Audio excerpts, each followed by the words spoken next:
ಗುರುರ್ಬ್ರಹ್ಮ ಗುರುರ್ವಿಷ್ಣು ಗುರುರ್ದೇವೋ ಮಹೇಶ್ವರಃ ಗುರು ಸಾಕ್ಷಾತ್ ಪರಬ್ರಹ್ಮ ತಸ್ಮೈ ಶ್ರೀ ಗುರವೇ ನಮಃ.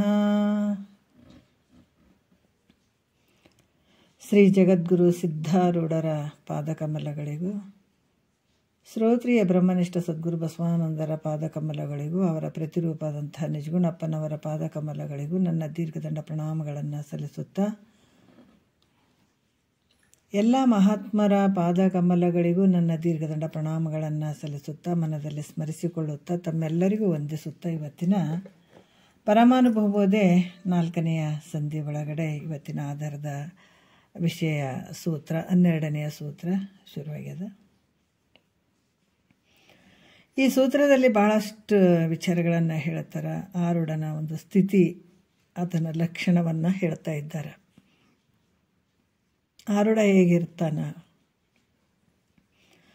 ಜಗವಿದು ಪುಸಿ ಎಂದು ಮಿಗೆ ತಿಳಿದ ಆರೂಢನಿಗೆ ಸುಖಾದಿ ದ್ವಂದ್ವ ತತಿ ಉಂಟೆ ಅನ್ನುವಂಥ ವಿಚಾರವನ್ನು ಹೇಳ್ತಾ ಇದ್ದಾರೆ ಅವರು. ಈ ಜಗತ್ತು ಸುಳ್ಳಂತ ತಿಳಿದಂಥ, ಅಂದರೆ ತನ್ನ ಸ್ವಸ್ವರೂಪದಲ್ಲಿರುವಂಥ ಆರೂಢನಿಗೆ ಸುಖ ದುಃಖ ಇವೆಲ್ಲ ದ್ವಂದ್ವಗಳು ಅದಾವೇನು ಅಂತಂದ್ರೆ ಇಲ್ಲ ಅನ್ನುವಂಥ ವಿಚಾರವನ್ನು ಇಲ್ಲಿ ಹೇಳ್ತಾರೆ. ಯಾಕಂದರೆ ಆತ ಅಸಂಗದನ, ನಿರ್ಲೇಪಾದನ, ಈ ರೀತಿ ಇರೋದರಿಂದ ಆರೂಢ ಯಾವ ದ್ವಂದ್ವಗಳಿಗೆ ಒಳಗಾಗುವಂಥವನಲ್ಲ ಅನ್ನುವಂಥ ವಿಚಾರವನ್ನು ಹೇಳಿದರು. ನಿನ್ನೆ 2ನೇ ನುಡಿ ಒಂದು ಸ್ವಲ್ಪ ಆಗ್ಯದ. ಯಾಕಂತಂದ್ರೆ ಇವಾಗ 3ನೆಯ ನುಡಿಯಿಂದ ಹೇಳಬೇಕಾಗ್ತದೆ. ಪುಸಿಯಾದಂಥ ದೇಹ ಇಂದ್ರಿಯಾದಿಗಳು ಪುಸಿ ವಿಷಯಗಳಲ್ಲಿ ವ್ಯವಹಾರವನ್ನು ಮಾಡಬಹುದು. ಅದರಿಂದ ಸಾಕ್ಷಿಯಾತ್ಮನಿಗೆ ಸುಖಾದಿಗಳನ್ನು ಉಂಟು ಮಾಡ್ಬೋದು ಅಂತ ಶಂಕೆ ಮಾಡಿದರೂ ಕೂಡ ಅದು ಹಂಗಾಗಕ್ಕೆ ಬರೋಂಗಿಲ್ಲ. ಅದಕ್ಕೆ 2ನೇ ನುಡಿಯಲ್ಲಿ ಕೂಡ ಹೇಳ್ತಾರೆ, ಪುಸಿ ವಿಷಯಾಳಿಗಳೋಳು ಪುಸಿ ದೇಹಾದಿ ಪುಸಿ ಜೀವನೊಡನೆ ಚರಿಸಲು ಅಸಮನು ಅದ್ವಯ ಸುಖನಿಧಿ ಸತ್ಯರೂಪನೆನಿಸುವ ಪರಮಾತ್ಮಂಗೆ ತನಗೇನು ಅಂತ ಹೇಳ್ತಾರೆ. ಯಾಕಂದ್ರೆ ಇದು ಮಿಥ್ಯ ರೂಪನಾದಂಥ ಜೀವಾತ್ಮ, ಅಭಾಸನು ಅಂತ ಹೇಳ್ತಾರೆ. ಈ ಮಿಥ್ಯೆಯಾದಂಥ ದೇಹ ಇಂದ್ರಿಯಗಳನ್ನು ಕೂಡ್ಕೊಂಡು ಈ ಮಿಥ್ಯೆಯಾದಂಥ ವಿಷಯಗಳಲ್ಲಿ ಸಂಚಾರ ಮಾಡೋದಕ್ಕಾಗಿ ಈ ಪುಸಿಯಾದ ಜೀವನಿಗೆ ಸಾಕ್ಷಿಯಾದ ಪ್ರತ್ಯೇಗಾತ್ಮ ಏನದನ್ನಲ್ಲ, ಆ ಪ್ರತ್ಯೇಗಾತ್ಮ ಸ್ವರೂಪನ ತನಗ ಈ ಒಂದು ತತ್ಸಂಬಂಧವಾದಂಥ ವ್ಯವಹಾರ ಏನು ಆದರೂ ಕೂಡ ಹಾನಿ ಇಲ್ಲ ಅನ್ನುವಂಥ ವಿಚಾರವನ್ನು ನಿನ್ನೆ ವಿಷಯದಲ್ಲಿ ಹೇಳಿದರು. ಯಾಕಂತಂದ್ರೆ ಇಲ್ಲಿ 2 ರೀತಿಯಿಂದ ಈ ವಿಷಯಗಳು, ಯಾಕಂತಂದ್ರೆ ಸಜಾತಿ ಭೇದ ಉಳ್ಳವುಗಳ ಆಗಿರುವಂಥವು ಅದಾವ. ನೀನು ಹೆಂಗಿದೆ ಅಸಮನು, ಮತ್ತು ದೇಹಗಳು ಅನೇಕ ಭೇದಗಳುಳ್ಳಂಥ ಉಪಾಧಿಗಳಿಂದ ಭೇದ ಉಳ್ಳಂಥವು ಅದಾವ. ಆದರೆ ನೀನು ಹೆಂಗಿದೆ ಅದ್ವಯ ಇರುವಂಥವನು. ಈ ಜೀವಾತ್ಮ ಹೆಂಗದಾನ ದುಃಖದಿಂದ ಕೂಡಿದಾನ, ಆದರೆ ನೀನು ಹೆಂಗಿದಿ ಸುಖ ನಿಧಿಯಿಂದ ಇರುವಂಥವನಿದಿ. ಯಾಕಂದ್ರೆ ಇವೆಲ್ಲ ಮಿಥ್ಯೆ ಅದಾವ. ಈ ಜೀವಾತ್ಮನ ವ್ಯವಹಾರ ಎಲ್ಲ ಮಿಥ್ಯೆ ಅದಾವ. ನೀನು ಮಾತ್ರ ಯಾವಾಗಲೂ ಇರುವಂಥವನು, ಸತ್ಯರೂಪದಿಂದ ಇರುವಂಥವನು. ಈ ರೀತಿಯಾಗಿ ಇಲ್ಲಿ ಏನೇ ಜೀವಾತ್ಮನ ಒಂದು ವ್ಯವಹಾರ ನಡೆದರೂ ಕೂಡ, ಈಗ ನಾವು ಕನ್ನಡಿ ಅಂತ ಹೇಳ್ತೀವಿ, ಕನ್ನಡಿ ಒಳಗೆ ನಮ್ಮ ಮುಖ ಬಿಂಬ ತೋರ್ತದೆ. ಅಲ್ಲಿ ತೋರಿದಂಥ ಒಂದು ಕನ್ನಡಿಗೆ ಹತ್ತಿದಂಥದ್ದು ಅದೆಲ್ಲ ಒಂದು ಕೊಳೆ ಆಗಿರ್ಬೋದು, ಏನೇ ಆಗಿರ್ಬೋದು. ಆದರೆ ಬಿಂಬ ಸ್ವರೂಪಕ್ಕೆ ಏನಾದರೂ ಹಾನಿ ಐತೇನೋ ಅಂದರೆ ಇಲ್ಲಲ್ಲ. ಹಾಗಾಗಿ ಇಲ್ಲಿ ಕೂಡ ಪ್ರತಿಬಿಂಬ ತೋರಿದಂಥದ್ದು ವ್ಯವಹಾರ ಏನಿದ್ರೂ ಕೂಡ ಅದು ನಿಜ ಸ್ವರೂಪವಾದ ನಿನಗೆ ಅದು ಯಾವ ಹಾನಿಯೂ ಇಲ್ಲ ಅನ್ನುವಂಥ ವಿಚಾರವನ್ನು ತಿಳಿಸಿದ್ರು. ಈ 3ನೇ ನುಡಿಯಲ್ಲಿ ಹೇಳ್ತಾರೆ, ನೀವು ಹೇಳಿದ್ರಿ ಜೀವಾದಿ ಸಕಲ ವ್ಯವಹಾರ ಮಿಥ್ಯ. ಆದರೆ ಪ್ರಶ್ನೆ ನೋಡ್ರಿ ಎಷ್ಟು ಅದ್ಭುತವಾಗಿ ಹೇಳ್ತಾರೆ ಅವರು. ಈ ಜೀವಾದಿ ಸಕಲ ವ್ಯವಹಾರ ಮಿಥ್ಯ ಆದ್ರೆ ಕರ್ಮ ಉಪಾಸನ ಕಾಂಡಗಳು ಜೀವನನ್ನು ಲಕ್ಷಿಸಿ ಹೇಳ್ತಾ ಇದ್ದಾರೆ. ಎಲ್ಲಿ? ವೇದಗಳಲ್ಲಿ ಏನು ಹೇಳಕತ್ತಾರ? ಕರ್ಮ ಉಪಾಸನೆಗಳನ್ನು ಜೀವನನ್ನು ಕುರಿತು ಹೇಳಕತ್ತಾರ. ಅವರಿಗೆ ಬೋಧನೆ ಮಾಡಿದಂಥದ್ದು ವೇದಗಳಲ್ಲಿ. ಅವನ ದೇಹ ಇಂದ್ರಿಯಾದಿಗಳಲ್ಲಿ ಏನಪ್ಪ ಅಂದ್ರೆ ನಿತ್ಯ ನೈಮಿತ್ತಿಕ ಕರ್ಮಗಳು, ಧ್ಯಾನ, ಜಪ, ತಪ, ಇವೆಲ್ಲ ಯೋಗಾದಿಗಳು ಅಂದಾಗ ಇವೆಲ್ಲ ಬಂದು ಜಪ, ತಪ, ಧ್ಯಾನ, ಪೂಜೆ, ಪುರಸ್ಕಾರ ಇವೇನದ ಇವೆಲ್ಲ ಸಾಧನೆಗಳನ್ನು ನಿರೂಪಣೆ ಮಾಡಬಾರ್ದಾಗಿತ್ತು. ಯಾಕಂದರೆ ಈ ಕರ್ಮಕಾಂಡದಲ್ಲಿ ಇವನು ಬರ್ಕೊಂಡು ಬಂದಿದ್ದಾರೆ, ಹೇಳ್ಕೊಂಡು ಬಂದಿದ್ದಾರೆ. ಏನು ಹೇಳಿದ್ದಾರೆ ಅಂದ್ರೆ ಕರ್ಮ ಮತ್ತು ಉಪಾಸನೆ ಕಾಂಡದಲ್ಲಿ ಜೀವನನ್ನು ಕುರಿತು ಇವ್ರು ಹೇಳಿದ್ದಾರೆ ನೋಡ್ರಿ. ನಿತ್ಯ ಕರ್ಮ, ನೈಮಿತ್ತಿಕ ಕರ್ಮ, ಧ್ಯಾನ, ಜಪ, ತಪ ಇವೆಲ್ಲವುಗಳನ್ನು ಮಾಡಬೇಕು ಅಂತ ಹೇಳಿದ್ದಾರೆ. ಮತ್ತು ಇವೆಲ್ಲ ಸುಳ್ಳು ಅಂದಮೇಲೆ ಇವೆಲ್ಲ ಯಾಕೆ ಮಾಡಿದ್ರಲ್ಲಿ? ಮಾಡಬಾರ್ದಾಗಿತ್ತಲ್ಲ.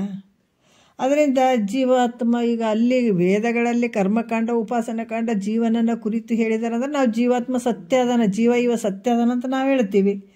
ಅದರಿಂದ ಪರಲೋಕ ಗಮನಾಗಮನಗಳು, ಲೋಕಾಂತರ ಭೋಗಗಳು, ಜನ್ಮಾಂತರಗಳು ಸಂಭವ ಆಗ್ತವೆ. ಯಾವುದರಿಂದ? ಜಪ, ತಪ, ನಿತ್ಯ ನೈಮಿತ್ತಿಕ ಕರ್ಮ, ಯೋಗಾದಿಗಳು ಇವೆಲ್ಲ ಮಾಡೋದ್ರಿಂದ ಏನಾಗ್ತದೆ? ಇಹಲೋಕ ಮತ್ತು ಪರಲೋಕಕ್ಕೆ ಗಮನಾಗಮನ ನಡೀತಾ ಇದ್ದಾವೆ.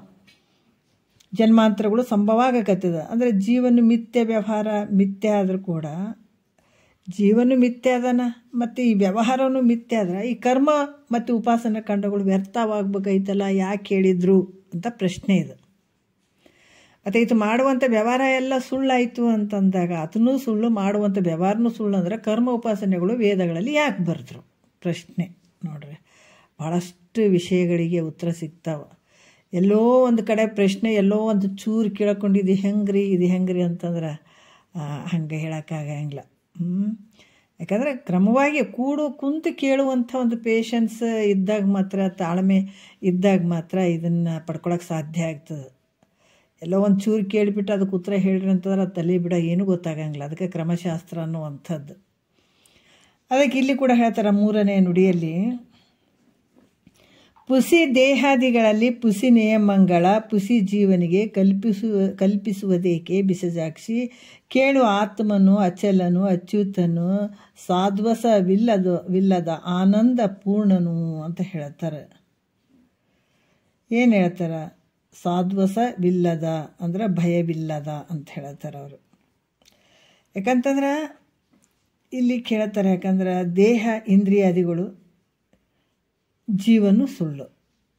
ಈ ಸುಳ್ಳಾದ ಜೀವನನ್ನು ಕುರಿತು ಸುಳ್ಳಾದನ್ನಲ್ಲ, ಈ ಸುಳ್ಳಾದಂಥ ಜೀವನದ ಕುರಿತು ದೇಹ ಇಂದ್ರಿಯಾದಿಗಳಲ್ಲಿ ಸುಳ್ಳಾದ ನಿಯಮಗಳನ್ನು ಈ ಕರ್ಮಕಾಂಡ, ಉಪಾಸನೆ ಕಾಂಡ ಇವು ಕಾಂಡಗಳು ಏನದಾವ ಬೋಧಿಸ್ತಾವೆ.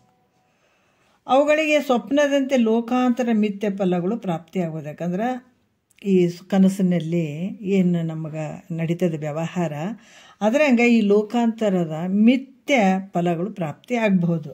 ಆದರೂ ಇಲ್ಲಿ ಸಾಕ್ಷಿ ಪ್ರತ್ಯೇಕಾತ್ಮ ಸ್ವರೂಪನ ತನಗೆ ಈ ಮಿಥ್ಯ ಜೀವ ನೋಡ್ರಿ. ಯಾಕಂದ್ರೆ ಪುಸಿ ಜೀವನಿಗೆ ಕಲ್ಪಿಸುವುದೇಕೆ ಬಿಸಜಾಕ್ಷಿ. ಇಲ್ಲೇನು ಹೇಳ್ತಾರೆ? ಸಾಕ್ಷಿ ಪ್ರತ್ಯೇಕಾತ್ಮ ಸ್ವರೂಪನದಂಥ ನಿನ್ನ ಸ್ವರೂಪಕ್ಕೆ ಈ ಮಿಥ್ಯ ಜೀವ ದೇಹ ನಿಯಮಗಳಿಂದ ಈ ಉತ್ಪನ್ನ ಆದಂಥದ್ದು ಸುಖ ದುಃಖ ದ್ವಂದ್ವತತೆಯು ಪ್ರಾಪ್ತ ಆಗ್ತದೆ ಅನ್ನಂದ್ರೆ ಪ್ರಾಪ್ತ ಆಗಂಗಿಲ್ಲ. ಅದಕ್ಕೆ ಹೇಳ್ತಾರೆ ಪುಸಿ ದೇಹಾದಿಗಳಲ್ಲಿ ಪುಸಿ ನಿಯಮಗಳ ಪುಸಿ ಜೀವನಿಗೆ ಕಲ್ಪಿಸುವುದೇಕೆ. ಇಲ್ಲಿ ಹೇಳ್ತಾರೆ ಯಾವ ರೀತಿಯಲ್ಲಿ ನೇಮ ಅಲ್ಲಿ ಹೇಳಿದರೂ ಕೂಡ ಸ್ವಪ್ನದಂತೆ. ಸ್ವಪ್ನದಲ್ಲಿರುವಂಥದ್ದು ಯಾವುದೇ ಆಗಿರಲಿ ಅದು ಸ್ವಪ್ನ ಅಂತ ಹೆಂಗೆ ತಿಳ್ಕೊತಾರೋ, ಆದರೂ ಸಾಕ್ಷಿ ಪ್ರತ್ಯೇಕಾತ್ಮ ಸ್ವರೂಪನಾದ ತನಗೆ ಈ ಮಿಥ್ಯ ಜೀವ ಕನಸಿನಲ್ಲಿ ಏನು ನಡೆದದಂದ್ರೂ ಕೂಡ ಅದು ಸತ್ಯ ಆಗುತ್ತೆ ಅನ್ನೋದು. ಈ ಕನಸು ಕಾಣವನಿಗೆ ಏನಾರ ಹಾನಿ ಆಗ್ತದೇನೋ? ಇಲ್ಲಲ್ಲ. ಅದೇ ರೀತಿ ಕೂಡ ಈ ನಿನ್ನ ಸಾಕ್ಷಿ ಪ್ರತ್ಯೇಕಾತ್ಮದ ನಿನ್ನ ಸ್ವರೂಪಕ್ಕೆ ಈ ಶರೀರದಾಗ ಏನು ಹೇಳಿದ್ರೇನು ಏನು ಮಾಡಿದ್ರೇನೋ ಅದ್ರ ಫಲ ಇದ್ರೇನು, ಈ ಮಿಥ್ಯ ಜೀವ ಈ ದೇಹ ನಿಯಮಗಳಿಂದ ಜನ್ಯವಾದಂಥ ಸುಖ ದುಃಖ ದ್ವಂದ್ವತತೆ ಇದು ಯಾವುದು ಪ್ರಾಪ್ತಿ ಆಗಂಗಿಲ್ಲ. ಯಾರಿಗೆ? ಪ್ರತ್ಯೇಕಾತ್ಮನಾದಂಥ ನಿನ್ನ ಸ್ವರೂಪಕ್ಕೆ. ಅದರಿಂದ ಮಿಥ್ಯಾದ ಜೀವಾದಿ ದೇಹಾದಿಗಳಲ್ಲಿ ಮಿಥ್ಯ ನಿಯಮಗಳನ್ನು ಯಾಕೆ ಕಲ್ಪನೆ ಮಾಡಬೇಕು, ಕಲ್ಪಿಸಬೇಕು ಅನ್ನುವಂಥ ಅಭಿಪ್ರಾಯ. ಅಂದ್ರೆ ಅದರಿಂದ ಮಿಥ್ಯಾದ ಜೀವಾದಿ ದೇಹಾದಿಗಳಲ್ಲಿ ನಿಯಮಗಳನ್ನು ಯಾಕೆ ಕಲ್ಪಿಸ್ಬೇಕು ಅನ್ನುವಂಥ ಅಭಿಪ್ರಾಯ. ಯಾಕಂದ್ರೆ ನೋಡ್ರಿ, ಪುಸಿ ನಿಯಮಗಳಿಂದ ಇವು ಏನು ಪ್ರಾಪ್ತಿ ಆಗ್ತಾವಲ್ಲ, ಸುಳ್ಳಾದಂಥ ಒಂದು ನಿಯಮಗಳೇನು ಅದಾವ, ಇವು ಲೋಕಾಂತರ ಫಲಗಳಿಗೂ ತನಗೂ ಬಹಳಷ್ಟು ವಿಚಿತ್ರವಾದಂಥ ಒಂದು ಲಕ್ಷಣಗಳು ಇರುವಂಥವು. ಇಲ್ಲಿ ಕೂಡ ಹೇಳ್ತಾರ ಅವುಗಳಿಂದ ನಿನಗೆ ಏನು ಪ್ರಯೋಜನ ಇಲ್ಲ. ಯಾವುದರಿಂದ ಅಂದರೆ ಈ ಪುಸಿಯಾದ ನಿಯಮಗಳಿಂದ ಏನು ಯಾಕಂದರೆ ಈ ಕರ್ಮಕಾಂಡ ಉಪಾಸನಕಾಂಡ ಇದರಾಗ ಹೇಳಿದಂಥದ್ದೆಲ್ಲನೂ ಪುಸಿಯಾಗಿರುವಂಥದ್ದು. ಇದರಿಂದ ಇದ್ರ ಫಲಗಳಾದಂಥ ಏನು ಜನ್ಮಾಂತರಗಳಾಗಿರ್ಬೋದು, ಮತ್ತು ಇಹಲೋಕದ ಭೋಗಗಳು ಪರಲೋಕದ ಭೋಗಗಳು ಏನದಾವ ಇದರಿಂದ ಪ್ರಾಪ್ತಿಯಾದಂಥ ಫಲಗಳು ಕೂಡ ಇವು ಫಲಗಳಿಂದ ಕೂಡ ನಿನ್ನ ಸ್ವರೂಪಕ್ಕೆ ಯಾವ ಹಾನಿ ಕೂಡ ಆಗಂಗಿಲ್ಲ. ಅದು ಯಾವುದೇ ಪ್ರಯೋಜನ ಕೂಡ ಇಲ್ಲ. ಪುಸಿ ನಿಯಮಗಳಿಂದ ಜನ್ಯವಾದ ಲೋಕಾಂತರ ಫಲಗಳನ್ನು ಉಪಭೋಗಿಸ್ಬೇಕಾದ್ರೆ ನೋಡ್ರಿ, ಯಾಕಂತಂದ್ರೆ ಈ ಪುಸಿ ನಿಯಮಗಳಿಂದ ಉತ್ಪನ್ನ ಆದಂಥ ಲೋಕಾಂತರ ಇದನ್ನು ನಾವು ಪಡ್ಕೊಳ್ಬೇಕಂದ್ರೂ ಕೂಡ ಲೋಕಾಂತರ ಜನ್ಮಾಂತರ ಗಮನಾಗಮನವನ್ನು ಮಾಡಬೇಕಾಗ್ತದೆ. ಯಾಕಂದ್ರೆ ಅಲ್ಲಿ ಈ ಎಲ್ಲ ಕನಸಿನಲ್ಲಿ ಹೆಂಗೆ ನಡೆದದ ಆ ರೀತಿ ನಡೆದಂಥದ್ದು. ಅಲ್ಲಿ ಓದಂಗಾಯ್ತು, ಬಂದಂಗಾಯ್ತು, ಕಂಡಂಗಾಯ್ತು, ಉಂಡಂಗಾಯ್ತು. ಆದರೆ ವಿಚಾರ ಮಾಡಿದ್ರೆ ಅದು ಸತ್ಯ ಏನಂದರೆ ಮಿಥ್ಯೆ. ಯಾಕಂದ್ರೆ ನಿನಗದು ಯಾವ ಸಂಬಂಧನೂ ಇಲ್ಲ. ನಿನಗೆ ಕನಸಿನಲ್ಲಿ ನಡೆದಂಥದ್ದು ನಿನಗೆ ಆ ಕನಸು ಕಾಣೋಂಥವ್ನಿಗೆ ಯಾವುದೂ ಸಂಬಂಧ ಇಲ್ಲ ನೋಡ್ರಿ. ಅದೇ ರೀತಿ ಕೂಡ ಇದು ಓದಂಗಾಯ್ತು, ಬಂದಂಗಾಯ್ತು. ಮತ್ತು ನೀನು ಹೆಂಗಿದೆ, ನೀವು ಹೋಗುವಂಥವನ್ನೆಲ್ಲ ಬರುವಂಥವನ್ನೆಲ್ಲ. ನಿನ್ನ ಸ್ವರೂಪ ಹೆಂಗಾಯ್ತು, ಹೋಗುವಂಥದ್ದೆಲ್ಲ ಬರುವಂಥದ್ದಲ್ಲ, ಅಚಲವಾಗಿರುವಂಥದ್ದು. ಇವು ಕರ್ಮ ಉಪಾಸನೆಗಳು ಇವು ಅದಾವಲ್ಲ, ಕರ್ಮ ಉಪಾಸನೆಗಳು ಇವು ಕೂಡ ಮಿಥ್ಯೆ ಅದಾವ, ಮಿಥ್ಯವಾಗಿ ಹೇಳಿದಂಥದ್ದು. ಮತ್ತು ಇದರಿಂದ ಜನ್ಯವಾದಂಥ ಫಲಗಳು, ಈಗ ಯಜ್ಞ ಯಾಗಾದಿಗಳನ್ನು ಮಾಡಿದ್ರೆ ನಾವು ಸ್ವರ್ಗಾದಿ ಭೋಗಗಳನ್ನು ಅನುಭವಿಸುವಂಥದ್ದಾಗಿರ್ಬೋದು, ಈ ಲೋಕದಾಗ ಭೋಗಗಳನ್ನು ಪಡ್ಕೊಳ್ಳುವಂಥದ್ದಾಗಿರ್ಬೋದು. ಇವು ಕಾಲಾಂತರದಲ್ಲಿ ಸತ್ಯ ಅದಾವೇನು ಅಂದರೆ ಇವು ಚ್ಯುತಿಗಳಾಗುವಂಥದ್ದು, ನಾಶ ಆಗುವಂಥವು ಫಲಗಳು. ಇವು ಸತ್ಯ ಅದಾವೇನಂದರೆ ಇಲ್ಲ, ಅವು ಮಿಥ್ಯೆ ಆಗಿರುವಂಥದ್ದು, ಚ್ಯುತಿಗಳಾಗ್ತವೆ. ಯಾಕಂದ್ರೆ ಅವು ನಾಶ ಆಗ್ತವೆ. ಮತ್ತು ನೀನು ಹೆಂಗಿದೆ, ನಾಶರಹಿತನಾಗಿರುವಂಥವನು ನಿನ್ನ ಸ್ವರೂಪ. ಮತ್ತು ಲೋಕಾಂತರ ಜನ್ಮಾಂತರಗಳಲ್ಲಿ ಪ್ರಾಪ್ತಗಳಂಥ ಕರ್ಮ ಉಪಾಸನೆಗಳ ಫಲ ಹೆಂಗೈತಪ್ಪ ಅಂತಂದ್ರೆ ಈ ಕರ್ಮ ಉಪಾಸನೆಗಳಿಂದ ಅದ್ರ ಫಲಗಳು ಏನು ಅದಾವ, ಸ್ವರ್ಗಾದಿ ಭೋಗಗಳಿಗೇನು ಹೋಗ್ತೀವಲ್ಲ, ಅಲ್ಲಿ 3 ದುಃಖಗಳಿಂದ ಕೂಡಿದಂಥದ್ದು ಸಾತಿಶಯ, ಕ್ಷಯ, ಪತನ ಅನ್ನುವಂಥದ್ದು 3 ದುಃಖಗಳಿಂದ ಕೂಡಿದಂಥದ್ದು. ಈ 3 ದುಃಖಗಳಿಂದ ಭಯ ಪಡಬೇಕಾದಂಥದ್ದು ಅನುಭವಿಸ್ತಾ ಇರ್ತಾನೆ. ನೀನು ಹೆಂಗಿದೆ ಹೇಳಿದಾರಲ್ಲ, ಯಾವ ರೀತಿ ಅಂದ್ರೆ ಸಾಧ್ವಸ ಇಲ್ಲದೆ, ಅಂದ್ರೆ ಯಾವುದು ಭಯ ಇಲ್ಲದೆ ಇದ್ದಂಥವು. ನೀನು ಹೋಗುವಂಥವನಲ್ಲ, ಬರುವಂಥವನಲ್ಲ, ಮತ್ತು ಯಾವುದು ಭಯ ಇರದೇ ಇರುವಂಥವನು, ಪೂರ್ಣ ಆನಂದನೂ ಇರುವಂಥವನು. ಈಗಂತ ತಿಳಿದಂಥ ಮಹಾಯೋಗೀಶ್ವರನು ಪುಸಿಯಾದ ಜೀವ ದೇಹಗಳಲ್ಲಿ ಪುಸಿಯಾದ ನೇಮಗಳನ್ನೇನಾದ್ರು ಕಲ್ಪಿಸ್ಲಕ್ಕೆ ಹೋಗ್ತಾನೇನ್ರಿ? ಅದಕ್ಕೆ ಇನ್ನು ಮುಂದಾದರೂ ಕೂಡ ಹೇಳ್ತಾರೆ. ಯಾಕಂದ್ರೆ ಇಲ್ಲಿ ಅದಕ್ಕೆ ಕ್ರಮವಾಗಿ ಹೇಳೋದಂಥದ್ದು. ಈಗ ಒಮ್ಮೆಲೇ ಮೇಲ್ಮಟ್ಟದ ವಿಚಾರ ಅರ್ಥ ಆಗಂಗಿಲ್ಲ. ಇಲ್ಲಿ ಅದಕ್ಕೆ ಕಲ್ಪಿತ ಪುರುಷನ ವ್ಯವಹಾರ ಅಂತ ಹೇಳ್ಕೊಂತ ಬಂದಾರ, ಮೊದಲೇ ಹೇಳಿದಾರ ಅವರು. ಕಲ್ಪಿತ ಅಂದಾಗ ಆತನೇ ಸುಳ್ಳು, ಆತನ ನಡೆದಂಥ ಇದೆಲ್ಲ ಏನು ಅದಾವ ಗದ್ದಲಗಳು ಇವೆಲ್ಲ ಮಿಥ್ಯೆ ಆಗಿರುವಂಥದ್ದೇ. ಅದಕ್ಕೆ ಆ ಒಂದು ಸಣ್ಣ ಭಾವ ಇರ್ತದೆ, ಸಣ್ಣ ಬುದ್ಧಿ ಇರ್ತದೆ, ಇನ್ನೂ ಅಷ್ಟು ತಿಳುವಳಿಕೆ ಇರಂಗಿಲ್ಲಲ್ಲ. ತಿಳುವಳಿಕೆ ಇರಲಾರ್ದಾಗ ನಾವು ಅದಕ್ಕೆ ಹೇಳ್ತಾರೆ, ಸಣ್ಣ ಮಗುವಿಗೆ ಗಟ್ಟಿ ಪದಾರ್ಥ ಕೊಟ್ಟರೆ ಅಲ್ಲಿ ಅದು ಅರಗಿಸಿಕೊಳ್ಳೋಕ್ಕೂ ಆಗಂಗಿಲ್ಲ, ತಿನ್ನೋಕ್ಕೂ ಆಗಂಗಿಲ್ಲ. ಮೊದಲೇ ಮತ್ತೆ ತಿನ್ನೋಕ್ಕಾಗಂಗಿಲ್ಲ. ಅದಕ್ಕೆ ಹಂತ ಹಂತವಾಗಿ ಒಬ್ಬ ತಾಯಿ ಮಗುವಿಗೆ ಹೆಂಗೆ ತಿನ್ನಿಸ್ಕೊಂತ ಬರ್ತಾಳೆ, ಹಂಗೆ ಇಲ್ಲಿ ಗುರುಗಳು ಕೂಡ ಹೇಳ್ತಾ ಬರ್ತಾರೆ. ನೋಡಪ್ಪ, ನೀ ಮಾಡುವಂಥ ವ್ಯವಹಾರ ಎಲ್ಲ ಸುಳ್ಳು ಅದಾವ ಅಂತ ಏನಾದರೂ ಅಂದುಬಿಟ್ಟಿದ್ರೆ ಇದು ನಮ್ಗೆ ಅರ್ಥನೇ ಆಗಂಗಿಲ್ಲ. ಹೆಂಗ್ರಿ ಸುಳ್ಳು? ನಾವು ಇದಕ್ಕೆ ಹೋಗ್ಬೇಕಾದಾಗ ನಮಗೇನು ಫಸ್ಟು ಓದ ತಕ್ಷಣ ನಿಜವಾಗಿ ನಾವು ಎಲ್ಲೂ ಕೇಳಿರಲಿಲ್ಲ ಈ ವಿಷಯ. ಗುರು ಮುಖಾಂತರ ತತ್ವಮಸಿ ವಾಕ್ಯವನ್ನೇ ಫಸ್ಟ್ ಕೇಳಿದಾಗ ನಮಗೆ ಆಗಿತ್ತು. ಏನಾಗಿತ್ತು? ತತ್ವಮಸಿ ಅಂದಾಗ ಆ ಪರಬ್ರಹ್ಮ ಸ್ವರೂಪನೇ ನೀನಿದಿ ಅಂತ ಹೇಳಿದ್ರು. ಪರಮಾತ್ಮ ನಿನ್ನ ಸ್ವರೂಪ. ಮತ್ತು ಒಂದು ಮಾತು ಹೇಳ್ತಿದ್ರು ಅವರು, ಪರಮಾತ್ಮನೇ ನೀನಿದಿ, ಅನ್ನೇ ಎಲ್ಲಿ ನೋಡೋಕೆ ಹೋಗ್ತಿ ಅಂತ ಹೇಳೋರು ಅವರು. ಅಂದಾಗ ಪರಮಾತ್ಮನೇ ನಾನು ಅಂದ್ಬಿಟ್ರಲ್ಲಪ್ಪ. ಎಷ್ಟೋ ಜನ ಬಿಟ್ಬಿಟ್ರು. ಏನ್ರಿ ತಾತರು ಹಿಂಗೆ ಹೇಳ್ಬಿಡ್ತಾರೆ, ನೀನೇ ಪರಮಾತ್ಮ ಅಂತ ಹೇಳಿಬಿಡ್ತಾರೆ. ನಾವೇಂಗೆ ಪರಮಾತ್ಮ ಆಗ್ತೀವಿ? ದೇವ್ರ ಗುಡಿಯಾಗ ಪರಮಾತ್ಮ ದೇವ್ರು ಬೇರೆ ಕಡೆ ಎಲ್ಲ ಇದ್ದಾನೆ, ಆದ್ರೆ ನಾವೇ ಹೆಂಗೆ ಪರಮಾತ್ಮ ಆಗ್ತೀವಿ? ಗುರುಗಳು ಹಿಂಗೆ ಹೇಳ್ಬಿಡ್ತಾರೆ ಅಂತ ಕೆಲವ್ರು ಬಿಟ್ಟರೆ ಶಾಸ್ತ್ರಕ್ಕೆ ಬರೋದು. ಅದಕ್ಕೆ ಹೇಳೋ ಉದ್ದೇಶ ಏನು ಅಂತಂದ್ರೆ, ನೀನೇ ಪರಮಾತ್ಮ ಅಂತಂದಾಗ ಅರ್ಗಿಸ್ಕೊಳಕ್ಕಾಗಲ್ಲಲ್ಲ. ಅಲ್ಲಿ ಕೆಲವೊಂದು ವಿಚಾರಗಳನ್ನು ಹೇಳ್ತಾ ಬರ್ತಾರೆ. ಅದೇ ರೀತಿ ಕೂಡ ಕರ್ಮ ಉಪಾಸನೆಗಳು ಕೂಡ ಅದನ್ನೇ ಹೇಳೋದು. ಒಟ್ಟಿನಲ್ಲಿ ನೀನು ತೊಗೊಂಡು ಬರೋದು ಎಲ್ಲಿಗಂದ್ರೆ ನಿನ್ನ ಸ್ವರೂಪಕ್ಕೆ ಅದನ್ನು ತಿಳಿಸ್ಲಿಕ್ಕೆ ಇಷ್ಟೆಲ್ಲ ಉದ್ದೇಶ. ಈಗ ತಾಯಿ ಏನು ಮಾಡ್ತಾಳೆ, ಏನು ಮಕ್ಕಳು ಏನು ತಿನ್ನಲಿಲ್ಲ ಅಂತಂದ್ರೆ ನೋಡು ಅಲ್ಲಿ ಅದು ಬಂತು ನೋಡು, ಇದು ಬಂತು ನೋಡು ಅಂತ ಏನೇನೋ ಹೇಳಿಬಿಟ್ಟು ತಿನ್ನಿಸ್ತಾಳೆ. ಹೌದಾ? ಅದು ನಿಜವಾಗಿ ಬಂದಿರ್ತಾವೇನಂದ್ರೆ ಸುಳ್ಳು. ಅದು ತಿನ್ನಲಿ ಎಕಡಾರ ಮಾಡಿ ಅಂತ, ಏನಾರ ಮಾಡಿ ಹೊಟ್ಟೆ ತುಂಬಲಿ ಮಗುವಿಗೆ ಅನ್ನುವಂಥ ಉದ್ದೇಶದಿಂದ ತಾಯಿ ಕಲ್ಪನೆ ಏನು, ಅದು ಬಂತು ನೋಡು, ಇದು ಬಂತು ನೋಡು, ಹಂಗೋಯ್ತು ನೋಡಪ್ಪ, ಹಿಂಗೋಯ್ತು ನೋಡಪ್ಪ ಅಂತ ಹೆದರಿಸಿ ಪ್ರೀತಿಲಿಂದ ಹೆಂಗೆ ತಿನ್ನಿಸ್ತಾಳೆ ಹಂಗೆ ಇಲ್ಲಿ ಕೂಡ ನೋಡು ಜೀವಾತ್ಮನ ವ್ಯವಹಾರ ಹಿಂಗಿರ್ಬೇಕು ಅಂತ ಹೇಳಿ ಹೇಳಿ ಹೇಳಿ ಹೇಳಿ ಅವರು ಏನು ಮಾಡ್ತಾರೆ, ಕೊನೆಗೆ ಇದೆಲ್ಲ ಸುಳ್ಳು. ನೀ ಮಾಡುವಂಥ ವ್ಯವಹಾರ ಎಲ್ಲ ಸುಳ್ಳು, ಏನು ನಿಯಮಗಳು ಅವೆಲ್ಲನೂ ಸುಳ್ಳು. ಅದಕ್ಕೆ ಇಲ್ಲಿ ಕೂಡ ಹೇಳ್ತಾರೆ ಏನು ಅಂದ್ರೆ, ಅಚಲ ನಿನ್ನ ಹೆಂಗೆ ಅದಂತಾರೆ, ಯಾವುದು ಭಯ ಇಲ್ಲದವನು ಪೂರ್ಣ ಅಂದ್ರು ನಿನ್ನ ಸ್ವರೂಪ ಹಂಗೆ ಐತೆ ಅದು. ಅದಕ್ಕೆ ಈಗೆಂದು ಹಿಂಗೆ ತಿಳ್ಕೊಂಡಂಥ ಮಹಾಯೋಗೀಶ್ವರನು ಈ ಸುಳ್ಳಾದಂಥ ಜೀವ ಮತ್ತು ದೇಹಗಳಲ್ಲಿ ಈ ಸುಳ್ಳು ನಿಯಮಗಳನ್ನು ಕಲ್ಪಿಸ್ಕೊಳತ್ತಾನೇನು. ಎಷ್ಟು ಚಂದ ಹೇಳ್ತಾನೆ ನೋಡ್ರಿ. ನೀತಿಗಳೆದು ಕಾಯ ಕರಣ ಕಾರ್ಯಗಳ ಭೂತ ಕಾರಣ ಪಂಚಕವನುಳಿದು ನೀತಿ ಭೀತಿಯ ಮೀರಿ ನಿಂದು ನೋಡಲು ಪರಂ ಜ್ಯೋತಿ ಸ್ವರೂಪ ನೀನಾಗುತ್ತಿಂತು ಭವಮಾಲೆಗೊಳಗಾದೆನೆಂಬುದೇ ಪುಸಿ ನಿನ್ನ ವಿವರಿಸಿ ನೋಡಲೆ ಜೀವನೇ, ವಿವರಿಸಿ ನೋಡಲೆ ಜೀವನೇ.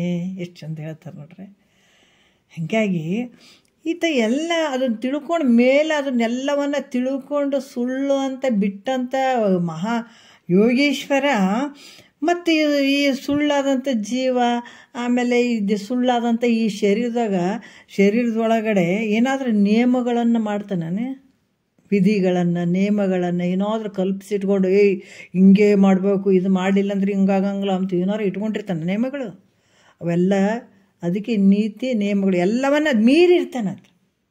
ನೀತಿ ಭೀತಿಯ ಮೀರಿ ಎಲ್ಲವನ್ನ ಮೀರಿರ್ತಾನೆ. ಯಾಕಂದ್ರೆ ಸುಳ್ಳಾಗಿರುವಂಥದ್ದಕ್ಕೆ ಮತ್ತ್ಯಾಕೆ ಮಾಡೋಕ್ಕೆ ಹೋಗ್ತಾನೆ ಹೇಳ್ರಿ. ನೋಡ್ರಿ, ಶಾಸ್ತ್ರ ಹೆಂಗದ, ನಾವು ಕೇಳ್ತಾ ಮನಸ್ಸಿನಲ್ಲಿ ಬದಲಾವಣೆ ಆಗಬೇಕು. ಹೌದಲ್ಲ? ನಾವು ತತ್ವಮಸಿ ವಾಕ್ಯ ನಿಜವಾಗಿ ಆ ವಿಚಾರ ಕೇಳ್ಬೇಕಂದ್ರೆ ಭಾಳ ಪುಣ್ಯ ಬೇಕು. ಅದು ಕೇಳಿ ಮನಸ್ಸಿನಲ್ಲಿ ಅದು ಅಳವಡಿಸ್ಕೊಂಡು ಆ ಪ್ರಕಾರ ನಡ್ಕೊಳ್ಬೇಕಂದ್ರೆ ಇನ್ನೂ ದೊಡ್ಡ ಪುಣ್ಯ ಬೇಕು. ಆ ಪ್ರಕಾರ ನಿಲ್ಲುವಂಥ ಎಷ್ಟು ಒಂದು ಅದ್ಭುತವಾದಂಥ ವಿಚಾರ ಭಗವಂತನ ವಾಣಿ. ತತ್ವಮಸಿ ನೀನೇ ಪರಬ್ರಹ್ಮ ಸ್ವರೂಪ ಅಂದಾಗ ಎಲ್ಲ ಅಲ್ಲಿ ಹೋಗೇ ಬಿಡ್ತಾವೆ ನೋಡ್ರಿ, ಏನು ಉಳಿಲಿಕ್ಕೆ ಸಾಧ್ಯನೇ ಇಲ್ಲ. ಅದಕ್ಕೆ ಇಲ್ಲಿ ಕೂಡ ಈ ರೀತಿ ತಿಳ್ಕೊಂಡಂಥ ಒಬ್ಬ ಮಹಾತ್ಮಗ ಈ ಏನಾದರೂ ಸುಳ್ಳಾದಂಥ ನಿಯಮಗಳೇನಾದ್ರು ಮತ್ತೆ ಆತ ಮಾಡೋಕ್ಕೆ ಹೋಗ್ತಾನೆ, ಕಲ್ಪಿಸ್ಲಿಕ್ಕೆ ಹೋಗ್ತಾನೆ ಅನ್ನೋದ್ರೆ ಇಲ್ಲ.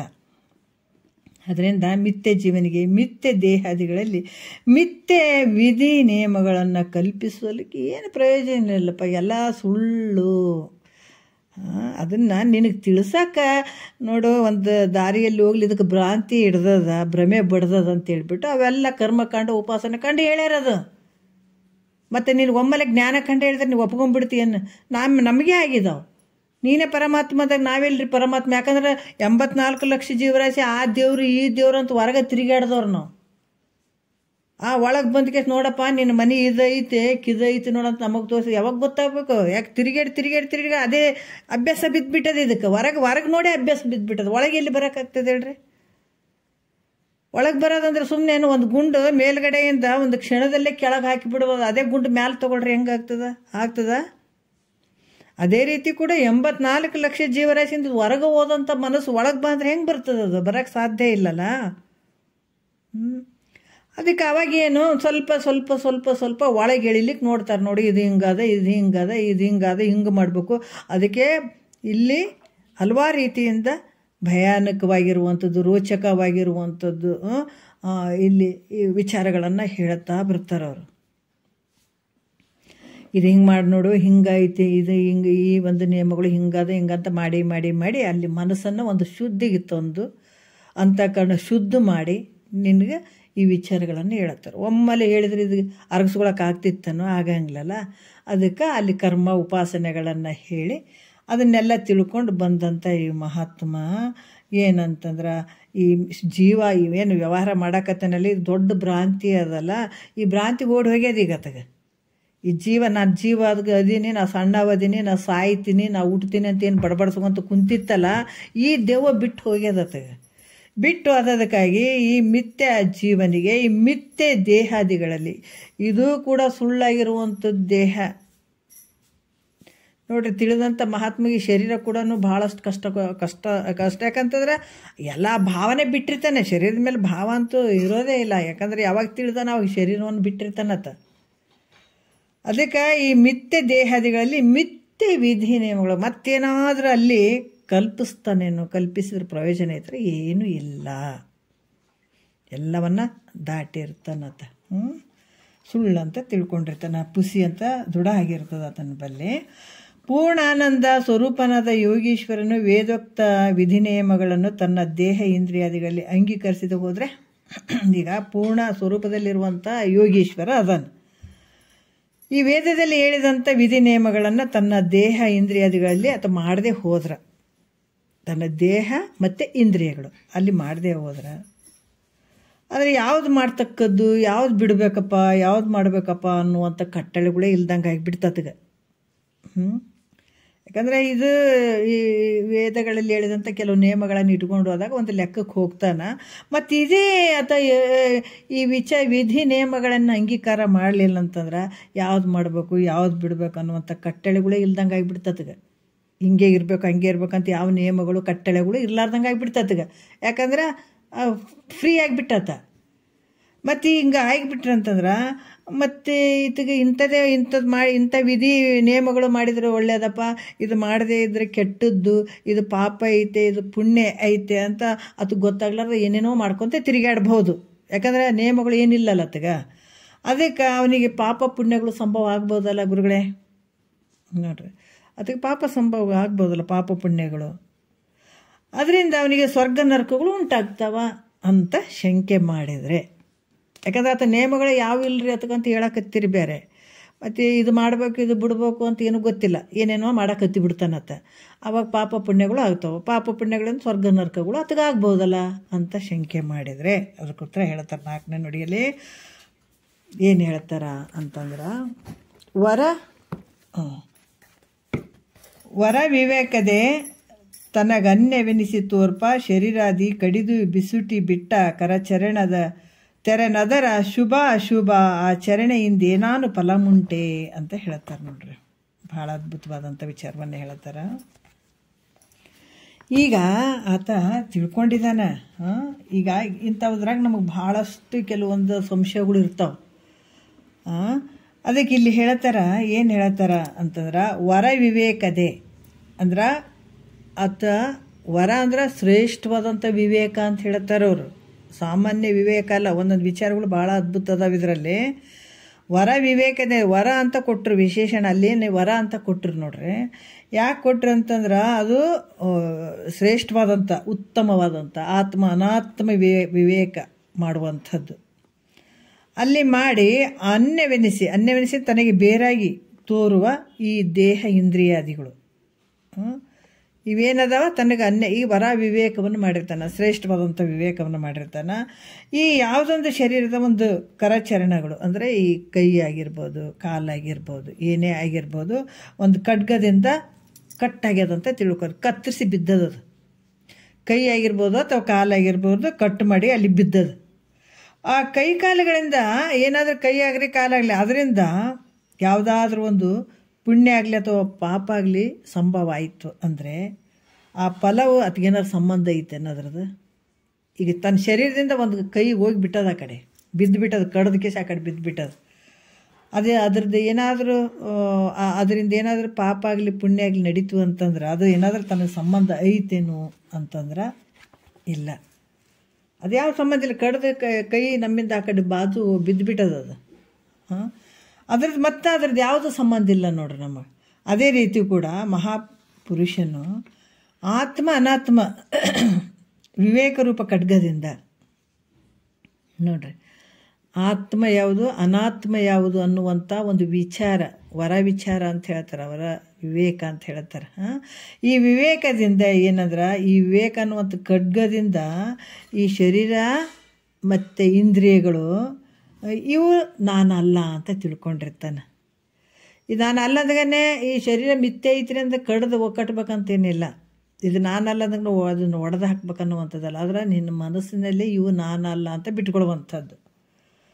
ಇವೆಲ್ಲ ಅನಾತ್ಮ ವರ್ಗವು ಇವು ನಾನಲ್ಲ, ನಂದಲ್ಲ ಅಂತ ಇವನ್ನ ಸಪ್ರೇಟ್ ಮಾಡಿಬಿಡ್ತಾನೆ. ಹೆಂಗೆ ಅಕ್ಕಿ ಒಳಗೆ ಕಲ್ಲುಗಳು ಅವೆಲ್ಲ ಇದ್ದಾಗ ಬೇರ್ಪಡಿಸ್ತೀವಿಲ್ಲ, ಅದು ಊಟ ಮಾಡೋಕ್ಕೆ ಯೋಗ್ಯ. ನಾವು ಊಟ ಮಾಡಿದಂಥ ಅನ್ನನೇ ಭಾಳ ಸ್ವಚ್ಛಾಗಿರಬೇಕು, ಅಂದಾಗ ಮಾತ್ರ ನಮ್ಗೆ ಯೋಗ್ಯ ಆಗಿರ್ತದೆ. ಆದ್ರೆ ನಾವು ಆತ್ಮ ಅನಾತ್ಮ ಎರಡೂ ಬೆರೆಸಿ ಬಿಟ್ಟಿವಲ್ಲ, ಮತ್ತು ನಮ್ಗೆ ಹೆಂಗ್ರಿ ಯೋಗ್ಯ ಆಗ್ತದೆ, ನಮ್ಗೆ ಹೆಂಗೆ ಸುಖ ಆಗ್ತದೆ ಹೇಳ್ರಿ?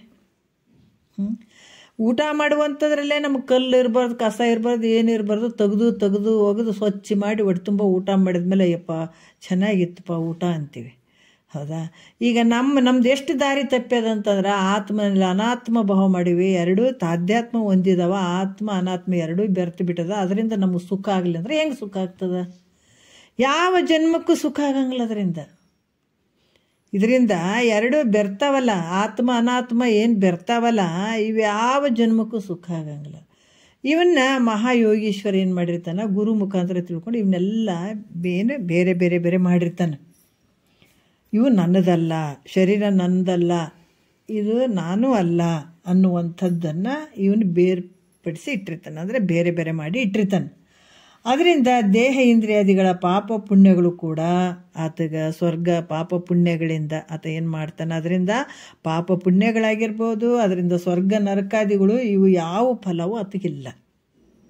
ಯಾಕಂದ್ರೆ ಸಪ್ರೇಟ್ ಮಾಡಿ ಬಿಟ್ಟನತ, ಹಾಕಿಬಿಟ್ಟನ ಆ ಕಡೆ. ಕಲ್ಲುಗಳು ಅದಾವಪ್ಪ, ಇದು ತಿಂದ್ರೆ ನನ್ನ ಹಲ್ಲು ಮುರಿದು ಹೋಗ್ತದೆ ಅಂತೇಳಿಬಿಟ್ಟು ಅಕ್ಕಿಯಾಗಿರುವಂಥ ಕಲ್ಲುಗಳನ್ನು ತೆಗೆದು ನಾವು ಹಾಕಿ ಬರೀ ಅಕ್ಕಿಯನ್ನು ತೊಗೊಂಡು ನಾವು ಹೆಂಗೆ ಊಟ ಮಾಡ್ತೀವಿ, ಆನಂದವಾಗಿರ್ತೀವಲ್ಲ, ಅದ್ರಂಗೆ ಇವು ನನ್ನನ್ನು ನಾಶ ಮಾಡ್ತಾವ, ಇದು ನನ್ನ ಅನರ್ಥವಾಗಿ ನನಗೆ ತೊಂದರೆ ಕೊಡ್ತಾವ ಅಂತ ಹೇಳಿಬಿಟ್ಟು ಆತ ಏನು ಮಾಡ್ಯಾನ, ಈ ದೇಹ ವರ ವಿವೇಕದಿಂದ ಈ ಶರೀರ ಇಂದ್ರಿಯಗಳನ್ನು ಇವನ್ನೆಲ್ಲ ಬೇರ್ಪಡಿಸಿ ಇಟ್ಟಿದ್ದಾನೆ. ಆದರೆ ಇಟ್ಟದಕ್ಕಾಗಿ ಇಲ್ಲಿ ಅವುಗಳಿಂದ ಆದಂಥ ಪುಣ್ಯ ಪಾಪದ ಫಲಗಳು, ಹತ್ತಿಗೆ ಸ್ವರ್ಗ ನರಕಗಳು ಇವೇನಾದರೂ ಅದಕ್ಕೆ ಆಗ್ತವೇನೋ ಅಂದರೆ ಇಲ್ಲ, ಸಂಬಂಧ ಇಲ್ಲ, ಆಗಲಾರ್ದು. ಅದಕ್ಕೆ ಈ ಕರ್ಮಕ್ಕೆ ಗತಿ ಏನಂತ ಕೇಳಿದ್ರೆ, ಕರ್ಮಕ್ಕೆ ಗತಿ ಏನು ಅಂತಂದರೆ ಆತ ಮಾಡಿದಂಥ ಕರ್ಮಕ್ಕೆ ಗತಿ ಏನು? ಏನಾರ ಒಂದು ಪುಣ್ಯಾರ ಮಾಡಿರ್ತಾನೆ, ಪಾಪಾರ ಮಾಡ್ತಾನೆ, ಅದಕ್ಕೆ ಗತಿ ಏನು ಅಂತ ಕೇಳಿದ್ರು ಕೂಡ ಒಂದೇ ಅನುಭವದಂತೆ ವ್ಯರ್ಥ ಅಂತ ಹೇಳ್ತಾರೆ. ಅದು ಯಾವುದಕ್ಕೆ ಅದಕ್ಕೆ ಫಲನೇ ಇಲ್ಲ. ಅಲ್ಲೇ ಫಲ ಇದ್ದರೂ ಕೂಡ ಅದೆಲ್ಲ ಸುಳ್ಳಾಗಿರ್ತದೆ. ಅದರಿಂದ ಯಾವುದು ಒಂದು ಜ್ಞಾನಿಗೆ ಅದ್ರದ್ದು ಯಾವುದೂ ಇರಂಗಿಲ್ಲ ಅಂತ ಹೇಳ್ತಾರೆ. ಯಾಕಂದರೆ ಆತ ಮಾಡಿದಂಥ ಏನಾದರೂ ಈಗ 20-30 ವರ್ಷಕ್ಕೆ ಆತಗೆ ಜ್ಞಾನ ಆಯಿತು, 70-80 ವರ್ಷ ಇರ್ತಾನೆ, ಆತನಿಂದ ಪುಣ್ಯರ ಜರುಗ್ಬೋದು, ಪಾಪರ ಆಗ್ಬೋದು. ಆದರೂ ಮತ್ತು ಅದು ಆಗಾಮಿ ಕರ್ಮನೂ ಸುಡ್ತದೆ, ಅದು ಆಗಂಗಿಲ್ಲ ಆತಗೆ. ಯಾಕಂದ್ರೆ ಈ ಸಂಚಿತ ಕರ್ಮನೂ ಸುಡ್ತದೆ, ಆಗಾಮಿ ಕರ್ಮನೂ ಅಲ್ಲಿ ಆತಗೆ ಆಗಂಗಿಲ್ಲ. ಪ್ರಾರಬ್ಧ ಕರ್ಮ ಮಾತ್ರ ಅನುಭವಿಸ್ತಾ ಇರ್ತಾನೆ, ಯಾಕಂದರೆ ಶರೀರ ಇರೋವರೆಗೂ ಇಲ್ಲಿ ಭೂಮಿ ಮೇಲೆ ಉಳ್ಕೊಂಡಿರ್ತಾನೆ ಆತ. ಅದಕ್ಕೆ ಇದು ಯಾವ ರೀತಿ ಅಂದ್ರೆ, ಆತ ಏನಾದರೂ ಒಂದು ಪುಣ್ಯದ ಕೆಲಸಗಳನ್ನು ಪಾಪದ ಕೆಲಸಗಳನ್ನು ಮಾಡಿದರೆ ಸ್ತುತಿ ನಿಂದೆ ಮಾಡಿದವ್ರಿಗೆ, ಯಾರು ಜ್ಞಾನಿಯನ್ನು ಸ್ತುತಿ ಮಾಡ್ತಾರೆ ಇದ್ದಾಗ ನೋಡ್ರಿ, ಅದಕ್ಕೆ ಒಬ್ಬ ಜ್ಞಾನಿ ಇದ್ದಾನಂದ್ರೆ, ಒಬ್ಬ ಜ್ಞಾನಿ ಒಬ್ಬ ಸತ್ಪುರುಷ ಸದ್ಗುರು ಅಂತ ಸ್ವೀಕಾರ ಮಾಡುವಂಥ ಭಾಗ್ಯ ಬಂದಿತ್ತಂದ್ರೆ ಅವ್ರು ಧನ್ಯರ ಅಂತ ಅಂದ್ಕೊಳ್ಬೇಕು. ಈತ ಏನು ಕತೆ ಏನು ಅಂತ ಒಬ್ಬ ಮಹಾತ್ಮ ಅದ ಹೆಂಗಿದ್ರು ಕೂಡ ತತ್ವವನ್ನು ಅರ್ಥಕೊಂಡಂಥ ಬಲ್ಲಂಥವ ಎಂತೆಂಥ ಮಹಾತ್ಮರು ಹೇಳಿದಾರ. ಈ ತತ್ವವನ್ನು ಅರ್ಥಕೊಂಡಂಥವ್ರು ನನ್ನ ಗುರು ಅಂತ ಸ್ವೀಕಾರ ಮಾಡ್ತೀನಿ ಅಂತ ಶಂಕರಾಚಾರ್ಯರು ಕೂಡ ಹೇಳಿದ್ದಾರೆ. ಅವರಿವರೆನ್ನದೇ ನಿಜವರಿದವರಂಗ್ರಿಗೆ ಅವನತನಾಗಿ ಸಂತಸದಿಂದ ಯಾರು ನಿಜಗುಂಡ್ರು ಕೂಡ ಹೇಳುತ್ತಾರೆ. ತತ್ವವನ್ನು ಯಾರು ಬಲ್ಲವ್ರು ಇರ್ತಾರೆ ಅವ್ರು ನನ್ನ ಸದ್ಗುರು ಅಂತ ಸ್ವೀಕಾರ ಮಾಡ್ತೀನಿ ಅಂತ ಹೇಳಿದ್ದಾರೆ ಮಹಾತ್ಮರು. ಹಾಗಾಗಿ ಇಲ್ಲಿ ಕೂಡ ಅದು ಯಾರೇ ಇರ್ಬೋದು, ಉಪಾಧಿಯಿಂದ ಬೇರೆ ಶರೀರಗಳು ಬೇರೆ ಬೇರೆ ಇರ್ಬೋದು ರೀ, ಇರುವಂಥ ಆನಂದ ಒಳಗಡೆ ಇರುವಂಥ ನಿಜ ಸ್ವರೂಪ ಒಂದೇ ಇರ್ತದೆ. ಅವ್ರು ತಿಳ್ಕೊಂಡಂಥದ್ದು ಒಂದೇ ಇರ್ತದೆ. ನಾವಿಲ್ಲಿ ಭಿನ್ನತೆಗೆ ಅವಕಾಶ ಇಲ್ಲ. ಎಲ್ಲ ಗುರು ಒಂದೇ. ಯಾರು ತತ್ವವನ್ನು ಅರ್ಥಕೊಂಡಂಥ ಸದ್ಗುರುನಾಥ ಒಬ್ಬನೇ ಇರೋದು. ಒಂದೇ ಅರಿವಿನ ಸ್ವರೂಪ ಏನಿರ್ತದೆ, ಬೇರೆ ಬೇರೆ ಅದಾವೇನ? ಎಂಥ ಒಂದು ಬ್ರಹ್ಮ ವಿಷ್ಣು ಮಹೇಶ್ವರರಿಗೆ ಇರುವಂಥ ಒಂದು ಅರಿವಿನ ಸ್ವರೂಪ ನಮ್ಮಲ್ಲಿರುವಂಥದ್ದು ಎಲ್ಲ ಒಂದೇ. ಅವ್ರು ದೊಡ್ಡ ದೇವತೆಗಳು ಅದಾರ, ಅವ್ರ ಬಳಿ ಭಾಳ ದೊಡ್ಡದೈತ್ರಿ, ನಮ್ಮಲ್ಲಿ ಸಣ್ಣದೈತ್ರಿ ಅಂತ ಹೇಳಂಗಿಲ್ಲ. ಇಲ್ಲಿ ಯಾವಾಗ ಒಂದು ಅರಿವಿನ ಸ್ವರೂಪ ಹೆಂಗೈತೆ ಅಂತಂದ್ರೆ ಎಲ್ಲರಲ್ಲಿರುವಂಥದ್ದು ಒಂದೇ. ಗುರು ಶರೀರ ಉಪಾಧಿಯಿಂದ ಭಿನ್ನವಾಗಿರ್ಬೋದು ಹೊರತಾಗಿ ಇರುವಂಥದ್ದು ಆನಂದದ ಸ್ವರೂಪ, ತನ್ನ ಸ್ವರೂಪ ಒಂದೇ ಇರುವಂಥದ್ದು, ಅರಿವಿನ ಸ್ವರೂಪ ಒಂದೇ ಇರುವಂಥದ್ದು. ಹಂಗಾಗಿ ಇಲ್ಲಿ ಅಂಥ ಒಂದು ಜ್ಞಾನಿಗೆ ಯಾರು ಸ್ತುತಿ ಮಾಡ್ತಾರ ಅವರಿಗೆ ಆತ ಮಾಡಿದಂಥ ಪುಣ್ಯ ಎಲ್ಲ ಹೋಗ್ತದೆ. ಯಾರು ಆತಗೆ ನಿಂದೆ ಮಾಡ್ತಾರ ಪಾಪ ಎಲ್ಲ ಅವ್ರಿಗೆ ಹೋಗ್ತದೆ. ಹಿಂಗೆ ಹರಿದಂಚಿಬಿಡ್ತದಲ್ಲಿ. ಅದಕ್ಕೆ ಈ ರೀತಿಯಾಗಿ ಆತಗೆ ಯಾವ ಪಾಪ ಪುಣ್ಯದ ಫಲಗಳು ಇಲ್ಲ, ಪಾಪ ಪುಣ್ಯದ ಲೇಪನ ಕೂಡ ಮಹಾತ್ಮಗೆ ಇಲ್ಲ. ಮತ್ತಿಲ್ಲಿ ಹೇಳ್ತಾರೆ, ಪೂರ್ಣನಾದ ಯೋಗೀಶ್ವರನು ಕಾಂಡದಲ್ಲಿ ಹೇಳಿದಂಥ ವಿಧಿ ನಿಷೇಧಗಳನ್ನು ಬಿಟ್ಟರೆ ಬಿಡಲಿ. ಯಾಕಂದ್ರೆ ಪೂರ್ಣನಾದಂಥ ಯೋಗೀಶ್ವರ ಈ ಕರ್ಮಕಾಂಡದಲ್ಲಿ ವಿಧಿ ನಿಯಮಗಳನ್ನು ಹೇಳಿದಾರಲ್ಲ, ಅದನ್ನು ಬಿಟ್ಟರೆ ಬಿಡಲಿ. ಆದರೆ ಉಪಾಸನ ಕಾಂಡ ಯೋಗಶಾಸ್ತ್ರಗಳಲ್ಲಿ ಹೇಳಿದ ಪ್ರಕಾರ ಧ್ಯಾನ ಮತ್ತು ಯೋಗಾಭ್ಯಾಸಗಳಿಂದ ಮನೋನಿರೋಧವನ್ನು ಕೂಡ ಯಾಕೆ ಮಾಡಬಾರ್ದು? ಎಷ್ಟು ಸೂಕ್ಷ್ಮ ಐತಿ ನೋಡ್ರಿ, ಭಾಳ ಸೂಕ್ಷ್ಮದ ವಿಚಾರಗಳು. ಅದಕ್ಕೆ ಅವ್ರು ಹೇಳ್ತಾರ, ಪೂರ್ಣ ತಿಳ್ಕೊಂಡಂಥ ಯೋಗೀಶ್ವರ ಕರ್ಮಕಾಂಡದಲ್ಲಿ ಹೇಳಿದಂಥ ವಿಧಿ ನಿಯಮಗಳನ್ನು ನಿಷೇಧಗಳನ್ನು ಬಿಟ್ಟರೆ ಬಿಡಲಿ, ವಿಧಿಗಳನ್ನು ನಿಷೇಧಗಳನ್ನು ಬಿಟ್ಟರೆ ಬಿಡಲಿ. ಉಪಾಸನ ಕಾಂಡ ಹೇಳಿದಾರಲ್ಲ, ಅಲ್ಲಿ ಯೋಗಶಾಸ್ತ್ರಗಳಲ್ಲಿ ಹೇಳಿದ ಪ್ರಕಾರ, ಯೋಗಶಾಸ್ತ್ರಗಳಲ್ಲಿ ಉಪಾಸನ ಕಾಂಡದಲ್ಲಿ ಯೋಗಶಾಸ್ತ್ರಗಳನ್ನು ಹೇಳಿದ್ದಾರೆ, ಧ್ಯಾನ ಹೇಳಿದ್ದಾರೆ, ಯೋಗದ ಅಭ್ಯಾಸಗಳನ್ನು ಹೇಳಿದ್ದಾರೆ. ಇದರಿಂದ ಏನಾಗ್ತದ? ಯೋಗ ಅಭ್ಯಾಸದಿಂದ ಮನ ನಿರೋಧವನ್ನು ಕೂಡ ಯಾಕೆ ಮಾಡಬಾರ್ದು? ಈಗ ಯೋಗ ಅಭ್ಯಾಸದಿಂದ ಮನಸ್ಸನ್ನು ನಿರೋಧ ಯಾಕೆ ಮಾಡಬಾರ್ದು? ಮನಸ್ಸನ್ನು ನಿರೋಧ ಮಾಡಬೇಕಲ್ಲ, ಏಕಾಗ್ರತೆ ಮಾಡ್ಕೋಬೇಕಲ್ಲ, ಯಾಕೆ ಮಾಡಬಾರ್ದು? ಪ್ರಶ್ನೆ ನೋಡ್ರಿ. ಯೋಗಾಭ್ಯಾಸದಿಂದ ನಾವು ಮನಸ್ಸಿನ ಚಿತ್ತತೆ ಏಕಾಗ್ರತೆ ಮಾಡ್ಕೊಳ್ಬಹುದಲ್ಲ, ಯಾಕೆ ಮಾಡಬಾರ್ದು? ಅಂದ್ರೆ ಯಾಕಂತಂದ್ರೆ ಇಲ್ಲಿ ಹೇಳ್ತಾರೆ ಯಾಕೆ ಮಾಡಬಾರ್ದು. ಯಾಕಂದ್ರೆ ಮನಸ್ಸಿನ ಚಂಚಲ್ಯದಿಂದ ದುಃಖ ಆಗ್ತದೆ. ಯಾಕಂದರೆ ಇದು ಯೋಗಾಭ್ಯಾಸದಿಂದ ಮನಸ್ಸಿನ ಒಂದು ಏನು ಏಕಾಗ್ರತೆ ಮಾಡ್ಕೊಳ್ಬಹುದು. ಯಾಕಂದ್ರೆ ಮನಸ್ಸಿನ ಚಂಚಲದಿಂದ ದುಃಖ ಆಗ್ತದಲ್ಲ, ನಿಶ್ಚಲದಿಂದ ಸುಖ ಆಗ್ತದೆ. ಅದರಿಂದ ಮನಸ್ಸನ್ನು ನಿರೋಧ ರೂಪ ಅಂದ್ರೆ ಏಕಾಗ್ರತೆ ಮಾಡ್ಕೊಳ್ಳೋದಕ್ಕಾಗಿ ಮಾಡ್ಬೋದಲ್ಲ. ಅದರಲ್ಲಿ ಯೋಗಶಾಸ್ತ್ರದಲ್ಲಿ ಹೇಳಿದಂಥ ರೀತಿಯಿಂದ ಮಾಡ್ಬೋದಲ್ಲ. ಅಂದ್ರೆ ಇದು ಈ ರೀತಿ ಯೋಗೀಶ್ವರನಿಗೆ ಉಂಟು, ಇದು ಮಾಡ್ಬೋದು. ಯೋಗೀಶ್ವರ ಇದನ್ನು ಮಾಡ್ಬೋದಲ್ಲ. ಉಪಾಸನೆ ಕಾಂಡದಲ್ಲಿ ಯೋಗಶಾಸ್ತ್ರದ ಬಗ್ಗೆ ಹೇಳಿದ್ದಾರೆ. ಈ ಮನಸ್ಸನ್ನು ಚಂಚಲಾಗಿರ್ತದೆ, ಆ ಚಂಚಲ ನಿವೃತ್ತಿ ಮಾಡ್ಕೊಳ್ಳೋದಕ್ಕಾಗಿ ಯೋಗಾಭ್ಯಾಸವನ್ನು ಮಾಡ್ಬೋದು ಯೋಗೀಶ್ವರ. ಈ ರೀತಿ ಮಾಡ್ಕೊಳ್ಳೋದು ಉಂಟಂತ ಹೇಳಿದರೆ, ಆ ಶಂಕೆ ಮಾಡಿದರೆ ಅದಕ್ಕೆ ಆ ಥರ ಮಾಡ್ಬೋದಲ್ಲ ಅಂತ ಶಂಕೆ ಮಾಡಿದ್ರೆ ಆತ ಹೇಳ್ತಾರ, ಮುಂದೆ ಹೇಳ್ತಾರೆ. ಅವ್ರು ಏನು ಹೇಳ್ತಾರ ನೋಡೋಣ. 5ನೇ ನುಡಿಯಲ್ಲಿ ಹೇಳ್ತಾರೆ, ತಿಳಿವಿನಿಂದುಳಿದ ಮನೋಧರ್ಮಾಧಿಕವನ್ನು ನಿಲ್ಲಿಸಲಾಯಾಸ ಗೊಂಬವನು ಬಿಟ್ಟ ಮಲದ ದುರ್ವಾಸನೆಯನ್ನು ಕೆಡಿಸಲಿಕ್ಕೆ ಕೋಟೆಲೆ ಗೊಂಬುವ ಗಾಂಪನಿಗೆಣೆಯಕ್ಕು ಅಂತ ಹೇಳ್ತಾರೆ. ಏನು ಹೇಳ್ತಾರ? ತಿಳಿವಿನಿಂದ ಅದ್ಭುತವಾಗಿ ಹೇಳ್ತಾರೆ ನೋಡ್ರಿ. ಯೋಗೀಶ್ವರನು ಯೋಗಾದಿಗಳನ್ನು ಮಾಡಿ ಮನಸ್ಸು ಚಂಚಲ ಮಾಡ್ಕೊಳ್ಳೋವಂಥ ಅವಶ್ಯಕತೆ ಇಲ್ಲಪ್ಪ. ಮೈತ್ರೇದೇವಿ ಹೇಳ್ತಾರೆ, ಅವ್ರು ಇಲ್ಲ ಅಂತ ಹೇಳ್ತಾರೆ ಶಿಷ್ಯನಿಗೆ. ಮೈತ್ರೇದೇವಿ ಆಗಿರ್ಬೋದು, ಶಿಷ್ಯ ಆಗಿರ್ಬೋದು. ಇಲ್ಲಿ ಹೇಳ್ತಾರೆ ತಿಳಿವಿನಿಂದ. ತಿಳಿವಿನಿಂದ ಅಂದ್ರೇನ? ಅರಿವಿನಿಂದ, ಜ್ಞಾನದಿಂದ ಏನಾಗ್ತದ ಅಂತಂದ್ರೆ ಇಲ್ಲಿ ಬಿಟ್ಟ, ಉಳಿದ ಅಂತಂದ್ರೆ ಏನ? ಬಿಟ್ಟ. ಮನೋಧರ್ಮಾಧಿಕವನು ಅಂದ್ರೆ ಮನಸ್ಸಿನ ಧರ್ಮ ಕರ್ಮಗಳು ಏನದಾವ ಅವೆಲ್ಲವನ್ನ ಆತ ತಿಳಿವಿನಿಂದ ಬಿಟ್ಟಿರ್ತಾನತ. ಅದಕ್ಕೆ ಈ ಸಂಕಲ್ಪ ವಿಕಲ್ಪದಿಂದ ಕೂಡಿದಂಥ ಈ ಮನಸ್ಸು ಸುಖ ದುಃಖಗಳ ಆಕಾರವಾಗಿ ದೃಶ್ಯವಾಗಿ ತೋರ್ತದೆ. ಈ ಸುಖವಾಗಿ ಈ ಮನಸ್ಸು ಅನ್ನುವಂಥದ್ದು ಒಂದೊಂದು ಸಲ ಸುಖವಾಗಿ ತೋರ್ದಂಗೆ ಆಗ್ತದೆ, ಮನಸ್ಸು ಖುಷಿಯಾಗಿ ತೋರಿದಂಗೆ ಆಗ್ತದೆ. ಒಂದೊಂದು ಸಲ ದುಃಖವಾಗಿ ತೋರ್ದಂಗೆ ಆಗ್ತದೆ ಈ ಮನಸ್ಸು. ಇದನ್ನ ಅರಿಯುವಂಥವನ್ನ ನಾನು ಮನಸ್ಸಾಗೋದಿಲ್ಲ. ಈಗ ನಮಗೆ ಗೊತ್ತಾಗ್ತದೆ ನಮ್ಮ ಮನಸ್ಸು ಯಾಕೋ ಹೆಂಗೆ ಆಗಕತ್ತದ್ರಿ ಅಂತೀವಿ. ನಮಗೆಲ್ಲ ಅನುಭವಕ್ಕೆ ಅದೇ ಇದು. ಸ್ವಲ್ಪ ಸೀರಿಯಸ್ ಆಗಿ ನಾವು ವಿಚಾರ ಮಾಡಿದಾಗ ಈ ತತ್ವವನ್ನು ನಾವು ತಿಳ್ಕೊಳ್ಬೋದು, ನಮ್ಮಲ್ಲಿ ಆದಂಥ ವಿಚಾರಗಳನ್ನು. ನನ್ನ ಮನಸ್ಸು ಯಾಕೋ ಸಮಾಧಾನ ಇಲ್ಲರಿ ಅಂತೀವಿ, ಯಾಕೋ ಚಂಚಲ ಅದ ಅಂತೀವಿ, ಎಲ್ಲವನ್ನ ತಿಳ್ಕೊಳ್ಳುವಂಥ ನಾನು ಬೇರೆನೇ ಇದ್ದೀನಲ್ಲ, ಅದಕ್ಕೆ ನಾನೇ ಮನಸ್ಸು ಹಾಕ್ತೀನೇನು? ಇಲ್ಲ. ಅದಕ್ಕೆ ಮನಸ್ಸಿಗೆ ಬೇರೆ ಆಗಿದ್ದೇನೆ ಅನ್ನುವಂಥ ಈ ಪ್ರಕಾರವಾದ ಜ್ಞಾನದಿಂದ ಆತ ಏನು ಮಾಡಿದಾನ, ಮನಸ್ಸಿನಲ್ಲಿ ಏನೇನು ಗೊಂದಲಗಳು ಅದಾವ, ಏನೇನು ಈ ಮನಸ್ಸಿನ ಧರ್ಮಗಳದಾವ, ಸಂಕಲ್ಪ ವಿಕಲ್ಪ ಮಾಡ್ಕೊಳ್ಳುವಂಥ ಏನು ಧರ್ಮಗಳದಾವ, ಮನಸ್ಸಿನ ಧರ್ಮಗಳು, ಅವೆಲ್ಲವನ್ನು ಬಿಟ್ಟಿದ್ದಾನೆ. ಹೆಂಗೆ ಬಿಟ್ಟಿದ್ದಾನ? ತಿಳಿವಿನಿಂದ, ಅರಿವಿನಿಂದ, ಅಂದ್ರೆ ಅದು ತಿಳ್ಕೊಂಡು ಜ್ಞಾನದಿಂದ ಬಿಟ್ಟಿದ್ದಾನೆ ಅದನ್ನು. ಅದಕ್ಕೆ ಹೇಳ್ತಾರೆ ಇಲ್ಲಿ, ಏನು ಹೇಳ್ತಾರ, ಆ ಜ್ಞಾನದಿಂದ ಮನಸ್ಸಿನ ಧರ್ಮಾದಿಗಳನ್ನು ಬಿಟ್ಟಿದ್ದಾನತ. ಪುನಃ ಬಿಟ್ಟ ಚಂಚಲ ರೂಪ ಧರ್ಮವನ್ನು ನೋಡ್ರಿ, ಆತ ಏನೇ ಆ ಮನಸ್ಸು ಬೇಕಾದ್ರೆ ಇಟ್ಕೊಳೋದಾಡಲಿ, ಅದಕ್ಕೆ ಸಾಕ್ಷಿ ರೂಪವಾಗಿರ್ತಾನೆ, ಅದನ್ನು ನೋಡ್ತಾನೆ. ಯಾಕಂತಂದರೆ ಆ ಚಂಚಲ ರೂಪ ಆದಂಥ ಮನಸ್ಸನ್ನು ನಾನಲ್ಲ, ಇದು ನಂದು ಅಲ್ಲ ಅಂದ್ಕೊಂಡು ಆ ಮನಸ್ಸಿನ ಧರ್ಮಗಳನ್ನು ಎಲ್ಲ ಬಿಟ್ಟಿರ್ತಾನೆ. ಸಂಕಲ್ಪ ವಿಕಲ್ಪ ಏನದಾವ ಅವೆಲ್ಲ ಬಿಟ್ಟಿರ್ತಾನೆ ಧರ್ಮಗಳನ್ನು. ಪುನಃ ಬಿಟ್ಟ ಚಂಚಲ ರೂಪ ಧರ್ಮವನ್ನು ಧ್ಯಾನ ಯೋಗಾದಿ ಸಾಧನಗಳಿಂದ ಆತ ಏನು ಬಿಟ್ಟಿದ್ದಾನಲ್ಲ, ಆ ಬಿಟ್ಟ ಧರ್ಮವನ್ನು ಮತ್ತು ಈ ಒಂದು ಧ್ಯಾನ ಮತ್ತು ಯೋಗಾದಿ ಸಾಧನಗಳಿಂದ ಅದನ್ನು ನಾನು ಕೆಡಿಸ್ತೀನಿ, ಅದನ್ನು ಮತ್ತೆ ಏಕಾಗ್ರತೆ ಮಾಡ್ಕೋತೀನಿ.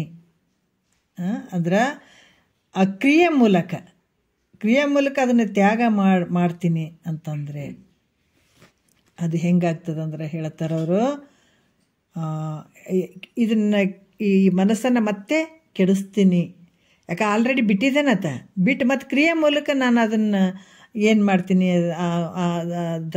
ಮನಸ್ಸಿನ ಒಂದು ಧರ್ಮಾದಿಗಳನ್ನು ನಾನು ಕೆಡಿಸ್ತೀನಿ ಅಂತ ಪ್ರಯತ್ನ ಮಾಡಿದ್ದಾದ್ರೆ ಅವನು ಮುಂದೆ ಕೊಡ್ತಕ್ಕಂಥ ದೃಷ್ಟಕ್ಕೆ ಸರಿಯಾಗಿದ್ದಾನೆ ಅಂತ ಹೇಳ್ತಾರೆ ಅವರು. ಮುಂದೆ ಒಂದು ದೃಷ್ಟಾಂತ ಕೊಡ್ತೀನಿ ಅಂತ ಹೇಳ್ತಾರೆ. ತಿಳಿದಂಥ ಯೋಗಿ ಮತ್ತು ಯೋಗಗಳ ಮೂಲಕ, ಯೋಗ ಸಾಧನೆಗಳ ಮೂಲಕ ನನ್ನ ಮನಸ್ಸನ್ನು ಏಕಾಗ್ರತೆ ಮಾಡ್ಕೋತೀನಿ ಅಂತಂದರೆ ಮುಂದಿನ ದೃಷ್ಟಾಂತ ಹಿಂಗೆ ಐತಿ ನೋಡು ಅಂತ ಹೇಳ್ತಾರೆ ಅವರು. ಏನು ಹೇಳ್ತಾರೆ ನೋಡ್ರಿ, ಏನು ಹೇಳ್ತಾರ ಅಂತಂದ್ರೆ, ಒಬ್ಬ ಮಲವನ್ನು ವಿಸರ್ಜಿಸಿ, ಎಂಥ ಉದಾಹರಣೆ ಕೊಡ್ತಾರೆ. ಅದಕ್ಕೆ ಯೋಗಿ ಮತ್ತು ತಿಳಿದಂಥ ಯೋಗಿ ಮತ್ತು ತಿರುಗ ಯೋಗಾಭ್ಯಾಸಗಳನ್ನು ಮಾಡಿ ಮನಸ್ಸಿನ ಚಂಚಲವನ್ನು ನಿವೃತ್ತಿ ಮಾಡ್ಕೋತೀನಿ ಅಂತ ಹೋಗ್ತಾನೇನ, ಅವ ದಡ್ಡ ಅಂತಾರೆ ಅವ್ರು.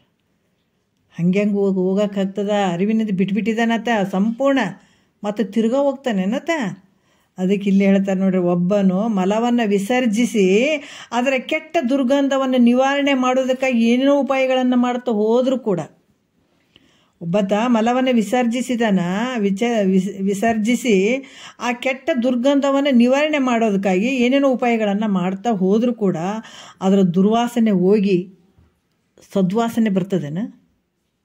ಅದನ್ನ ಏನೇನೋ ಮಾಡೋಕ್ಕೆ ಹೋಗಿ ಮತ್ತು ಅಲ್ಲಿ ಸದ್ವಾಸನೆ ಏನಾರು ಬರ್ತದೇನೋ ಅಂದ್ರೆ ಮತ್ತಿಷ್ಟು ದುರ್ವಾಸನೆಯೇ ಬರ್ತದ ಹೊರತಾಗಿ ಅದನ್ನು ಕಳೆಯೋದಕ್ಕಾಗಿ ಕಷ್ಟಪಡ್ತಿರುವ ಮೂರ್ಖನ ಸಮಾನ ಅಂತ ಹೇಳ್ತಾರೆ ಅವ್ರು. ನೋಡ್ರಿ ಎಷ್ಟು ಅದ್ಭುತವಾಗಿ ಹೇಳ್ತಾರೆ. ಅದನ್ನು ಕೆಡಿಸ್ಲಿಕ್ಕೆ ಹೋದರೆ ದುರ್ಗಂಧನೇ ಬರ್ತದೆ ವಿನಃ ಸುಗಂಧ ಅಂತೂ ಬರಂಗಿಲ್ಲಲ್ಲ. ಅದಕ್ಕೆ ಮತ್ತಷ್ಟು ದುರ್ವಾಸನೆ ಬರ್ತದೆ, ಆದರೂ ಅದನ್ನು ಕಳೆಯುವುದಕ್ಕಾಗಿ ಕಷ್ಟಪಡ್ತಿರುವ ಮೂರ್ಖನ ಸಮಾನನಾಗಿರುವನಂತ ಹೇಳ್ತಾರೆ ಅವರು. ತಿರ್ಗಾ ಯೋಗೀಶ್ವರ ಇವನ್ನೆಲ್ಲ ತನ್ನ ತಿಳಿವಿನಿಂದ ಜ್ಞಾನಿನಿಂದ ಬಿಟ್ಕೊಂಡು ಮತ್ತು ಕ್ರಿಯೆ ಮೂಲಕ ನಾವು ಬಿಟ್ಕೋತೀನಿ ಅಂತ ಹೋದ್ರೆ ಅದಕ್ಕೆ ಹಿಂಗೆ ಅಂತಾರೆ ನೋಡ್ರಿ. ಹಿಂಗೆ ಅಂತ ದುರ್ಗಂಧನೇ ಬರ್ತದೆ ಹೊರತಾಗಿ ಸುಗಂಧ ಬರೋಂಗಿಲ್ಲಪ್ಪ, ದುರ್ವಾಸನೆನೇ ಬರ್ತದೆ. ಅದರಿಂದ ಕೃತಕೃತ್ಯನಾದಂಥ ಜ್ಞಾನಿ ಮನೋಧರ್ಮಾದಿಗಳನ್ನು ನಿರೋಧ ಮಾಡುವುದಕ್ಕೆ ಹೋಗೋದಿಲ್ಲತ್ತ. ಮನಸ್ಸನ್ನು ಮತ್ತು ಮನಸ್ಸಿನ ಧರ್ಮಾದಿಗಳನ್ನು ನಿರೋಧ ಮಾಡೋಕೆ, ಯಾಕಂದ್ರೆ ತಿಳ್ಕೊಂಡ್ಬಿಟ್ಟಿದ್ದಾನೆ ಇವು ನಾನಲ್ಲ ಅಂತ ತಿಳ್ಕೊಂಡ್ಬಿಟ್ಟಿದ್ದಾನೆ ಅಂದ್ರೆ ಅದು ನಿರೋಧ ಹೆಂಗೆ ಮಾಡ್ತಾನೆ ಹೇಳ್ರಿ? ನಿರೋಧ ಮಾಡೋಕ್ಕೆ ಹೆಂಗೆ ಹೋಗ್ತಾನೆ? ಅದು ಮಾಡೋಕ್ಕೆ ಸಾಧ್ಯನೇ ಇಲ್ಲ. ಅದಕ್ಕೆ ಸಾಕ್ಷಿ ರೂಪವಾಗಿ ಇರ್ತಾನೆ, ಅದು ನೋಡ್ತಿರ್ತಾನೆ, ಅದ್ರ ಜೊತೆ ಬೆರೆಯಂಗಿಲ್ಲ ಆತ ಬೆರೆದೇ ಇದ್ರೆ ಅದ್ರಾಗ ಏನಿರ್ತದೆ ಶಕ್ತಿ ಇಲ್ಲಲ್ಲ. ಅದಕ್ಕೆ ಹಾಗಾಗಿ ಜ್ಞಾನಿ ಮನೋಧರ್ಮಾದಿಗಳನ್ನು ನಿರೋಧ ಮಾಡೋದಕ್ಕೆ ಕೂಡ ಹೋಗಂಗಿಲ್ಲತ್ತ. ಅದರಿಂದ ಅವನಿಗೆ ಯಾವ ಕರ್ತೃತ್ವವೂ ಇಲ್ಲ, ಅದಕ್ಕೆ ಮಾಡುವಂಥದ್ದು ಏನೂ ಇಲ್ಲ. ಶಾಂತಿ ಸುಮ್ಮನೆ ಅದಕ್ಕೆ ಮಾಡೋದು ಏನು ಇಲ್ಲವೇ ಇಲ್ಲ. ಅದಕ್ಕೆ ಇದನ್ನೇ ಕೇಳಿದಂಥ ಮೈತ್ರೇಯದೇವಿ, ಒಂದು ದುಃಖದಳು ತಾನೊಂದದೆ ಪರಿಪೂರ್ಣ ಆನಂದ ರೂಪಿಂದ ಸಂತತ ಮಿರುಪ. ಅಂದಕುಪಾಯವಿದೆಂದೊಲವಿಂದ ಹಿಂದೆನೆ ಗರುಪು ಸನ್ಮುನಿ ಮುಖ್ಯ ಸ್ಮೃತಿ ಮಾತ್ರದಿಂದ ಸಂಸ್ಕೃತಿ ಬಂದವಳಿದು ಸನ್ನುತ ನಿಜ ಸುಖದೊಳ ಆನಿರುತ್ತಿರಪ್ಪ ಈತಕ್ಕಿದೆ ಮತ್ತು ಅನ್ಯವಿಲ್ಲೆಂದೆನಪ ಸದ್ಗತಿಯೇ ಪೇಳೆನ ಕಮಳಾತ್ಮ ಅಂತ ಹೇಳ್ತೇವೆ. ಅದು ಇದಂತೆಲ್ಲ ಹೇಳಕ್ಕೆ ಹೋಗ್ಬೇಡಪ್ಪ, ಮಾಡ ಅನ್ನಬೇಡ, ಅಂಥ ಸದ್ಗತಿ ನನಗೆ ಹೇಳ. ಸ್ಮೃತಿ ಮಾತ್ರದಿಂದೆ ಸಂಸ್ಕೃತಿ ಬಂದವಳಿದು ನನಗೆ ಇದೆಲ್ಲ ಸ್ಮೃತಿ ನೆನಪು ಬಂದ ತಕ್ಷಣ ಇದೆಲ್ಲ ಸಂಸಾರ ಅನ್ನುವಂಥದ್ದು ಹೋಗ್ಬಿಡ್ಬೇಕು, ದುಃಖ ಹೋಗಬೇಕು ಅನ್ನುವಂಥ ವಿಚಾರವನ್ನೇ ಕೇಳಿದಂಥದ್ದು. ಅದಕ್ಕೆ ಮತ್ತು ತಿರುಗಾತ ಏನೋ ಕ್ರಿಯಾ ಮೂಲಕ ಏನಾದರೂ ಮಾಡಿ ಮನಸ್ಸನ್ನು ಅಲ್ಲಿ ಮನಸ್ಸಿನ ಧರ್ಮಾದಿಗಳನ್ನು ಮತ್ತು ನಿರೋಧ ಮಾಡೋಕ್ಕೆ ಹಿಂದಕ್ಕೆ ಹೋಗ್ತಾನೇನೋ ಅಂದ್ರೆ ಸಾಧ್ಯ ಇಲ್ಲ. ಯಾಕಂದರೆ ಜ್ಞಾನದಿಂದ ಬಿಟ್ಬಿಟ್ಟಿದ್ದಾನೆ, ಅದು ಎಲ್ಲವನ್ನ ಬಿಟ್ಟಿದ್ದಾನೆ. ಒಂದು ವೇಳೆ ಮತ್ತೆ ಮಾಡೋಕ್ಕೆ ಹೋಗ್ತಾನಂದ್ರೆ ಈ ರೀತಿ ಆಗ್ತದೆ ಅಂತ ಹೇಳಿದ್ರು ಅವರು. ಮತ್ತು ಇವಾಗ 6ನೇ ನುಡಿಯಲ್ಲಿ ಜ್ಞಾನಿದ ವಿಚಾರಗಳನ್ನು ಹೇಳಕತ್ತಾರೆ ಅವರ ಆರುಢನ ವಿಚಾರಗಳನ್ನು. ಇದು ಒಂದು ನೋಡೋಣ. ಜ್ಞಾನ ಸಿದ್ಧನಾದ ಯೋಗಿಯು ಸ್ವಸ್ವರೂಪ ಸುಖವನ್ನು ಅನುಭವಿಸೋದಕ್ಕೆ ಸಾಧನವಾಗುವುದರಿಂದ, ನೋಡ್ರಿ, ಜ್ಞಾನ ಸಿದ್ಧನಾದಂಥ ಯೋಗಿಯು ಸ್ವಸ್ವರೂಪ ಸುಖವನ್ನು ಅನುಭವಿಸೋದಕ್ಕೆ ಸಾಧನವಾಗುವುದರಿಂದ, ಯಾವುದು ತನ್ನ ಸ್ವಸ್ವರೂಪವನ್ನು ಅನುಭವಿಸ್ಲಿಕ್ಕೆ ಸಾಧನಗಳಾದಂಥವು ಯಾವುದು? ಈ ಶರೀರ, ತನ್ನ ಮನಸ್ಸಾಗಿರ್ಬೋದು, ಬುದ್ಧಿ ಆಗಿರ್ಬೋದು, ಇಂದ್ರಿಯಗಳನ್ನು ನಿರೋಧ ಮಾಡ್ಬೋದಂತ ಶಂಕೆ ಮಾಡಿದರೆ ಅವು ಅಸತ್ಯಗಳಾದ್ದರಿಂದ ನಿರೋಧನ ಮಾಡಲಾರಂತ ಕೂಡ ಹೇಳ್ತಾರೆ. ಅವು ಕೂಡ ಏನಾಗ್ತದೆ, ಸ್ವಸ್ವರೂಪ ಸುಖವನ್ನು ಅನುಭವಿಸೋದಕ್ಕೆ ಸಾಧನವಾಗುವುದರಿಂದ ಇಲ್ಲಿ ತನ್ನ ಮನಸ್ಸು, ಬುದ್ಧಿ, ಇಂದ್ರಿಯಗಳನ್ನು ನಿರೋಧನ ಮಾಡ್ಬೋದಲ್ಲ ಅಂತ ಅಲ್ಲಿ ಹೇಳಿದ್ರು ಕೂಡ ಅವ್ರು ಹೇಳ್ತಾರೆ. 6ನೇ ನುಡಿಯಲ್ಲಿ ಹೇಳ್ತಾರೆ, ಮನವ ಇಂದ್ರಿಯವನ್ನು ಆ ಮತಿಯ ನಿರೋಧಿಸನು ಅನಿತಂ ಅಸತ್ಯವೆನಿಸುವವು ಕನಸು ಆರಿಕಲ್ಲು ಬಿಸಿಲು ದೊರೆ ಸುರಧನು ಜಾಲದಂತೆಂದು ತಿಳಿದಾತ ಅಂತ ಹೇಳ್ತಾರೆ. ಏನು ಹೇಳ್ತಾರ ಅಂತಂದ್ರೆ, ಈ ಸ್ವಪ್ನಾದಿ ದೃಷ್ಟಾಂತಗಳಂತೆ, ಸ್ವಪ್ನದಲ್ಲಿ ಏನು ದೃಷ್ಟಾಂತ ಕಂಡಿರ್ತಾನ ಅದರಂಗ ಮನವು ಅಂದ್ರೆ ಇಲ್ಲಿ ಮನಸ್ಸಾಗಿರ್ಬೋದು,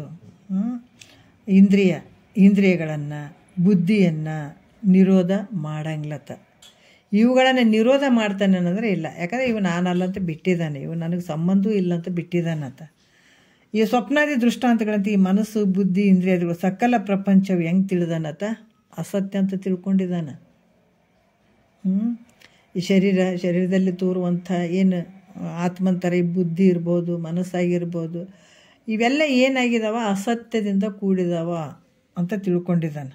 ಸಕಲ ಪ್ರಪಂಚವು ಅಸತ್ಯ ಅಂತ ತಿಳಿದಿರುವಂಥವನು. ಯಾಕಂದರೆ ಆ ಪುಸಿಯಾದಂಥ ತನಗೆ ಬೇಡವಾದಂಥ, ಯಾಕಂದ್ರೆ ಸುಳ್ಳಾಗಿರುವಂಥವು ಇವೆಲ್ಲ ತನಗೆ ಬೇಡವಾದಂಥದ್ದು. ಮತ್ತು ಇದರಿಂದ ಅದ್ರ ಜೊತೆ ಯಾಕೆ ಗುದ್ದಾಡಕ್ಕೆ ಹೋಗ್ತಾನೆ ಹೇಳ್ರಿ? ಇವು ನಾನಲ್ಲ ಅಂದಾಗ ಮತ್ತು ಅದ್ರ ಜೊತೆ ಯಾಕೆ ಗುದ್ದಾಡಕ್ಕೆ ಹೋಗ್ತಾನೆ? ಇದರಿಂದ ಮನಸ್ಸು ಇವೆಲ್ಲ ತನಗೆ ಬೇಡವಾದಂಥವು. ಯಾಕಂದರೆ ಇವು ಯಾವ ತನಗೇನು ಇಲ್ಲವ, ಅದರಿಂದ ಏನು ಉಪಯೋಗ ಇಲ್ಲ ಅಂತ ಗೊತ್ತಾಗ್ಬಿಟ್ಟದತ್ತಿಗೆ. ಮನಸ್ಸಾಗಿರ್ಬೋದು, ಬುದ್ಧಿ ಆಗಿರ್ಬೋದು, ಇವೆಲ್ಲ ಬೇಡವಾದಂಥವು, ಅಸತ್ಯದಿಂದ ಕೂಡಿದಂಥವು. ಇವುಗಳ ನಿರೋಧನೆಯಿಂದ ತನಗೇನು ಪ್ರಯೋಜನ ಇಲ್ಲ ಅಂತ ಗೊತ್ತಾಗ್ಯದತ್ತಿಗೆ. ಅದಕ್ಕೆ ಇವೆಲ್ಲವನ್ನು ನಿರೋಧಪಡಿಸ್ಲಿಕ್ಕೆ ಹೋಗ್ತಾನೆ, ಯತ್ನ ಮಾಡ್ತಾನೆ. ಅಂದರೆ ಇವು ಯಾವ ನಿರೋಧನ ಮಾಡೋಕ್ಕೆ ಯತ್ನ ಮಾಡಂಗಿಲ್ಲ. ಸಹಜ ತನ್ನ ಯಥಾರ್ಥವಾದಂಥ ಸ್ವರೂಪದಲ್ಲೇ ಇರ್ತಾನೆ. ಇಲ್ಲಿ ಯಾವುದು ನಿರೋಧನ ಮಾಡುವಂಥದ್ದಲ್ಲ. ಯಾಕಂದರೆ ಅದು ತುದಿಗೆ ಹತ್ತಿರ್ತಾನೆ. ಇದರಿಂದ ಯಾವ ಬಾಧೆಗಳು ಆತಗಿಲ್ಲ. ಈ ಬುದ್ಧಿನೂ ತೋರ್ದಂಗಾಯ್ತು, ಮನಸ್ಸನ್ನು ತೋರ್ದಂಗಾಯ್ತು. ಆದರೆ ಇದರಿಂದ ಯಾವ ಬಾಧೆನೂ ಇಲ್ಲ ಆತಗೆ. ಇವು ಸುಮ್ಮ ಆಡ್ದಂಗೆ ಏನೋ ಮಾಡ್ತಾರಲ್ಲ, ಆ ರೀತಿ ವ್ಯವಹಾರ ನಡೆದಿರ್ತದೆ ವಿನ ಇದರಿಂದ ಯಾವ ಎಫೆಕ್ಟ್ ಆತಗಿರಂಗಿಲ್ಲ ಆತಗೆ. ಇದೆಲ್ಲವನ್ನು ಮೀರಿರ್ತಾನತ್ತ. ಹಂಗಾಗಿ ಇದ್ರದ್ದು ಯಾವ ಒಂದು ವಿಚಾರಗಳು ಆತಗಿರಂಗಿಲ್ಲ.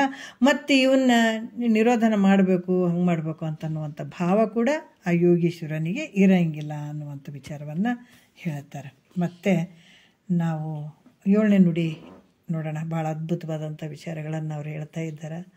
ಅವರ ಯಾವ ರೀತಿ ಇರ್ತಾನನ್ನುವಂಥದ್ದು ನಾವು ಕೆಲವು ಸಲ ಅಂದಿರ್ತೀವಿ, ಇಲ್ರಿ ಗುರುಗಳು ಹಿಂಗೆ ಮಾಡಂಗೇ ಇಲ್ಲಲ್ರಿ. ನಾನು ಅಂದ್ಕೊಂಡಿದ್ದೆ, ನಿಜ ನಾನು ಅಂದ್ಕೊಂಡಿದ್ದೆ.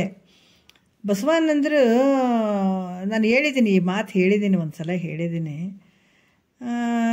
ಶಿವರಾತ್ರಿಗೆ ನಾವೆಲ್ಲ ಉಪವಾಸ ಇರ್ತೀವಿ, ರಾತ್ರಿ ಬೆಳತನೆ ಎದ್ದೇಳ್ತೀವಿ, ಭಜನೆ ಮಾಡ್ತೀವಿ, ಎಲ್ಲ ಮಾಡ್ತೀವಿ. ಬಟ್ ಇವರು ಎದ್ದೇಳಂಗಿಲ್ಲ, ಉಪವಾಸ ಮಾಡಲಿಲ್ಲ. ಯಾಕಂದ್ರೆ ಅವತ್ತು ಶಿವರಾತ್ರಿ ದಿವಸನೇ ಊಟ ಮಾಡಿದರು. ಎಲ್ಲೋ ಒಂದು ಗೃಹ ಪ್ರವೇಶ ಇತ್ತು, ಗುರುಗಳ ಜೊತೆ ನಾವು ಹೋಗಿದ್ವಿ. ಅಲ್ಲಿ ನಾವು ಊಟ ಮಾಡಿರಲಿಲ್ಲ, ಉಪವಾಸ ಇದ್ವಿ. ನಮ್ಮ ಮನೆಯವರು ನಾನು ಎಲ್ಲರೂ ಊಟ ಮಾಡಿದರು. ಅಲ್ಲಿ ಗೃಹ ಪ್ರವೇಶ ಅವತ್ತಿನ ದಿವಸನೇ ಇಟ್ಕೊಂಡಿದ್ರು. ನಮ್ಗೆ ಅವತ್ತು ಗಾಬರಿ ಆದದ್ದು ನನ್ನ ಅನುಭವಕ್ಕೆ. ನನಗೆ ಅವತ್ತು ಭಾಳ ವಿಚಿತ್ರ ಅನಿಸ್ತು. ಜಗತ್ತಿನಾಗ ಎಲ್ಲ ಜನ ಇವತ್ತು ಶಿವರಾತ್ರಿ ಅಂತ ಉಪವಾಸ ಇರ್ತಾರೆ, ಇವ್ರು ನೋಡಿದ್ರು ಊಟ ಮಾಡ್ತಾರಲ್ಲಪ್ಪ ಅಂತ. ಇನ್ನೂ ನಾನು ಪೂರ್ತಿ ಶಾಸ್ತ್ರ ಕೇಳಿರಲಿಲ್ಲ ಅವಾಗ.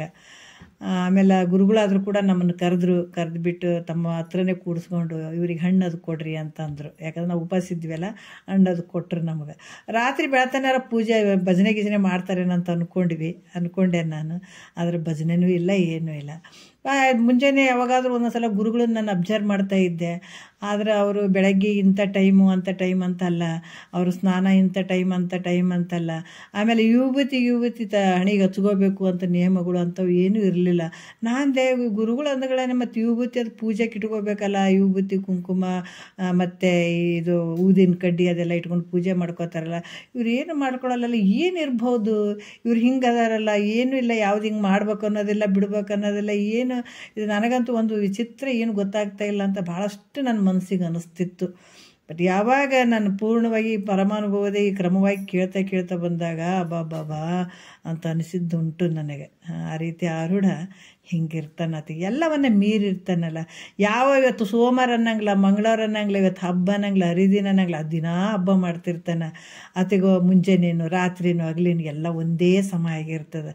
ಯಾವ ದಿವಸ ಆದ್ರೇನು, ಯಾವ ವಾರ ಆದ್ರೇನು ಅತಿಗೆ ಎಲ್ಲ ತನ್ನ ಜ್ಞಾನ ಸ್ವರೂಪದಲ್ಲೇ, ತನ್ನ ಯಥಾರ್ಥವಾದಂಥ ಸ್ವರೂಪದಲ್ಲೇ ಇದ್ದುಬಿಟ್ಟಿರ್ತಾನೆ. ನಮ್ಗೆ ಗೊತ್ತಿರಲಾರ್ದ ನಾವೇನೇನೋ ಅಂದ್ಕೊಂಡ್ಬಿಡ್ತೀವಲ್ಲ. ಅದಕ್ಕೆ ಕ್ರಮವಾಗಿ ನಮ್ಗೆ ಗೊತ್ತಾದಾಗ ಜ್ಞಾನಿಯ ಒಂದು ವಿಚಾರಗಳು ನಮಗೆ ಗೊತ್ತಾಗ್ತದೆ.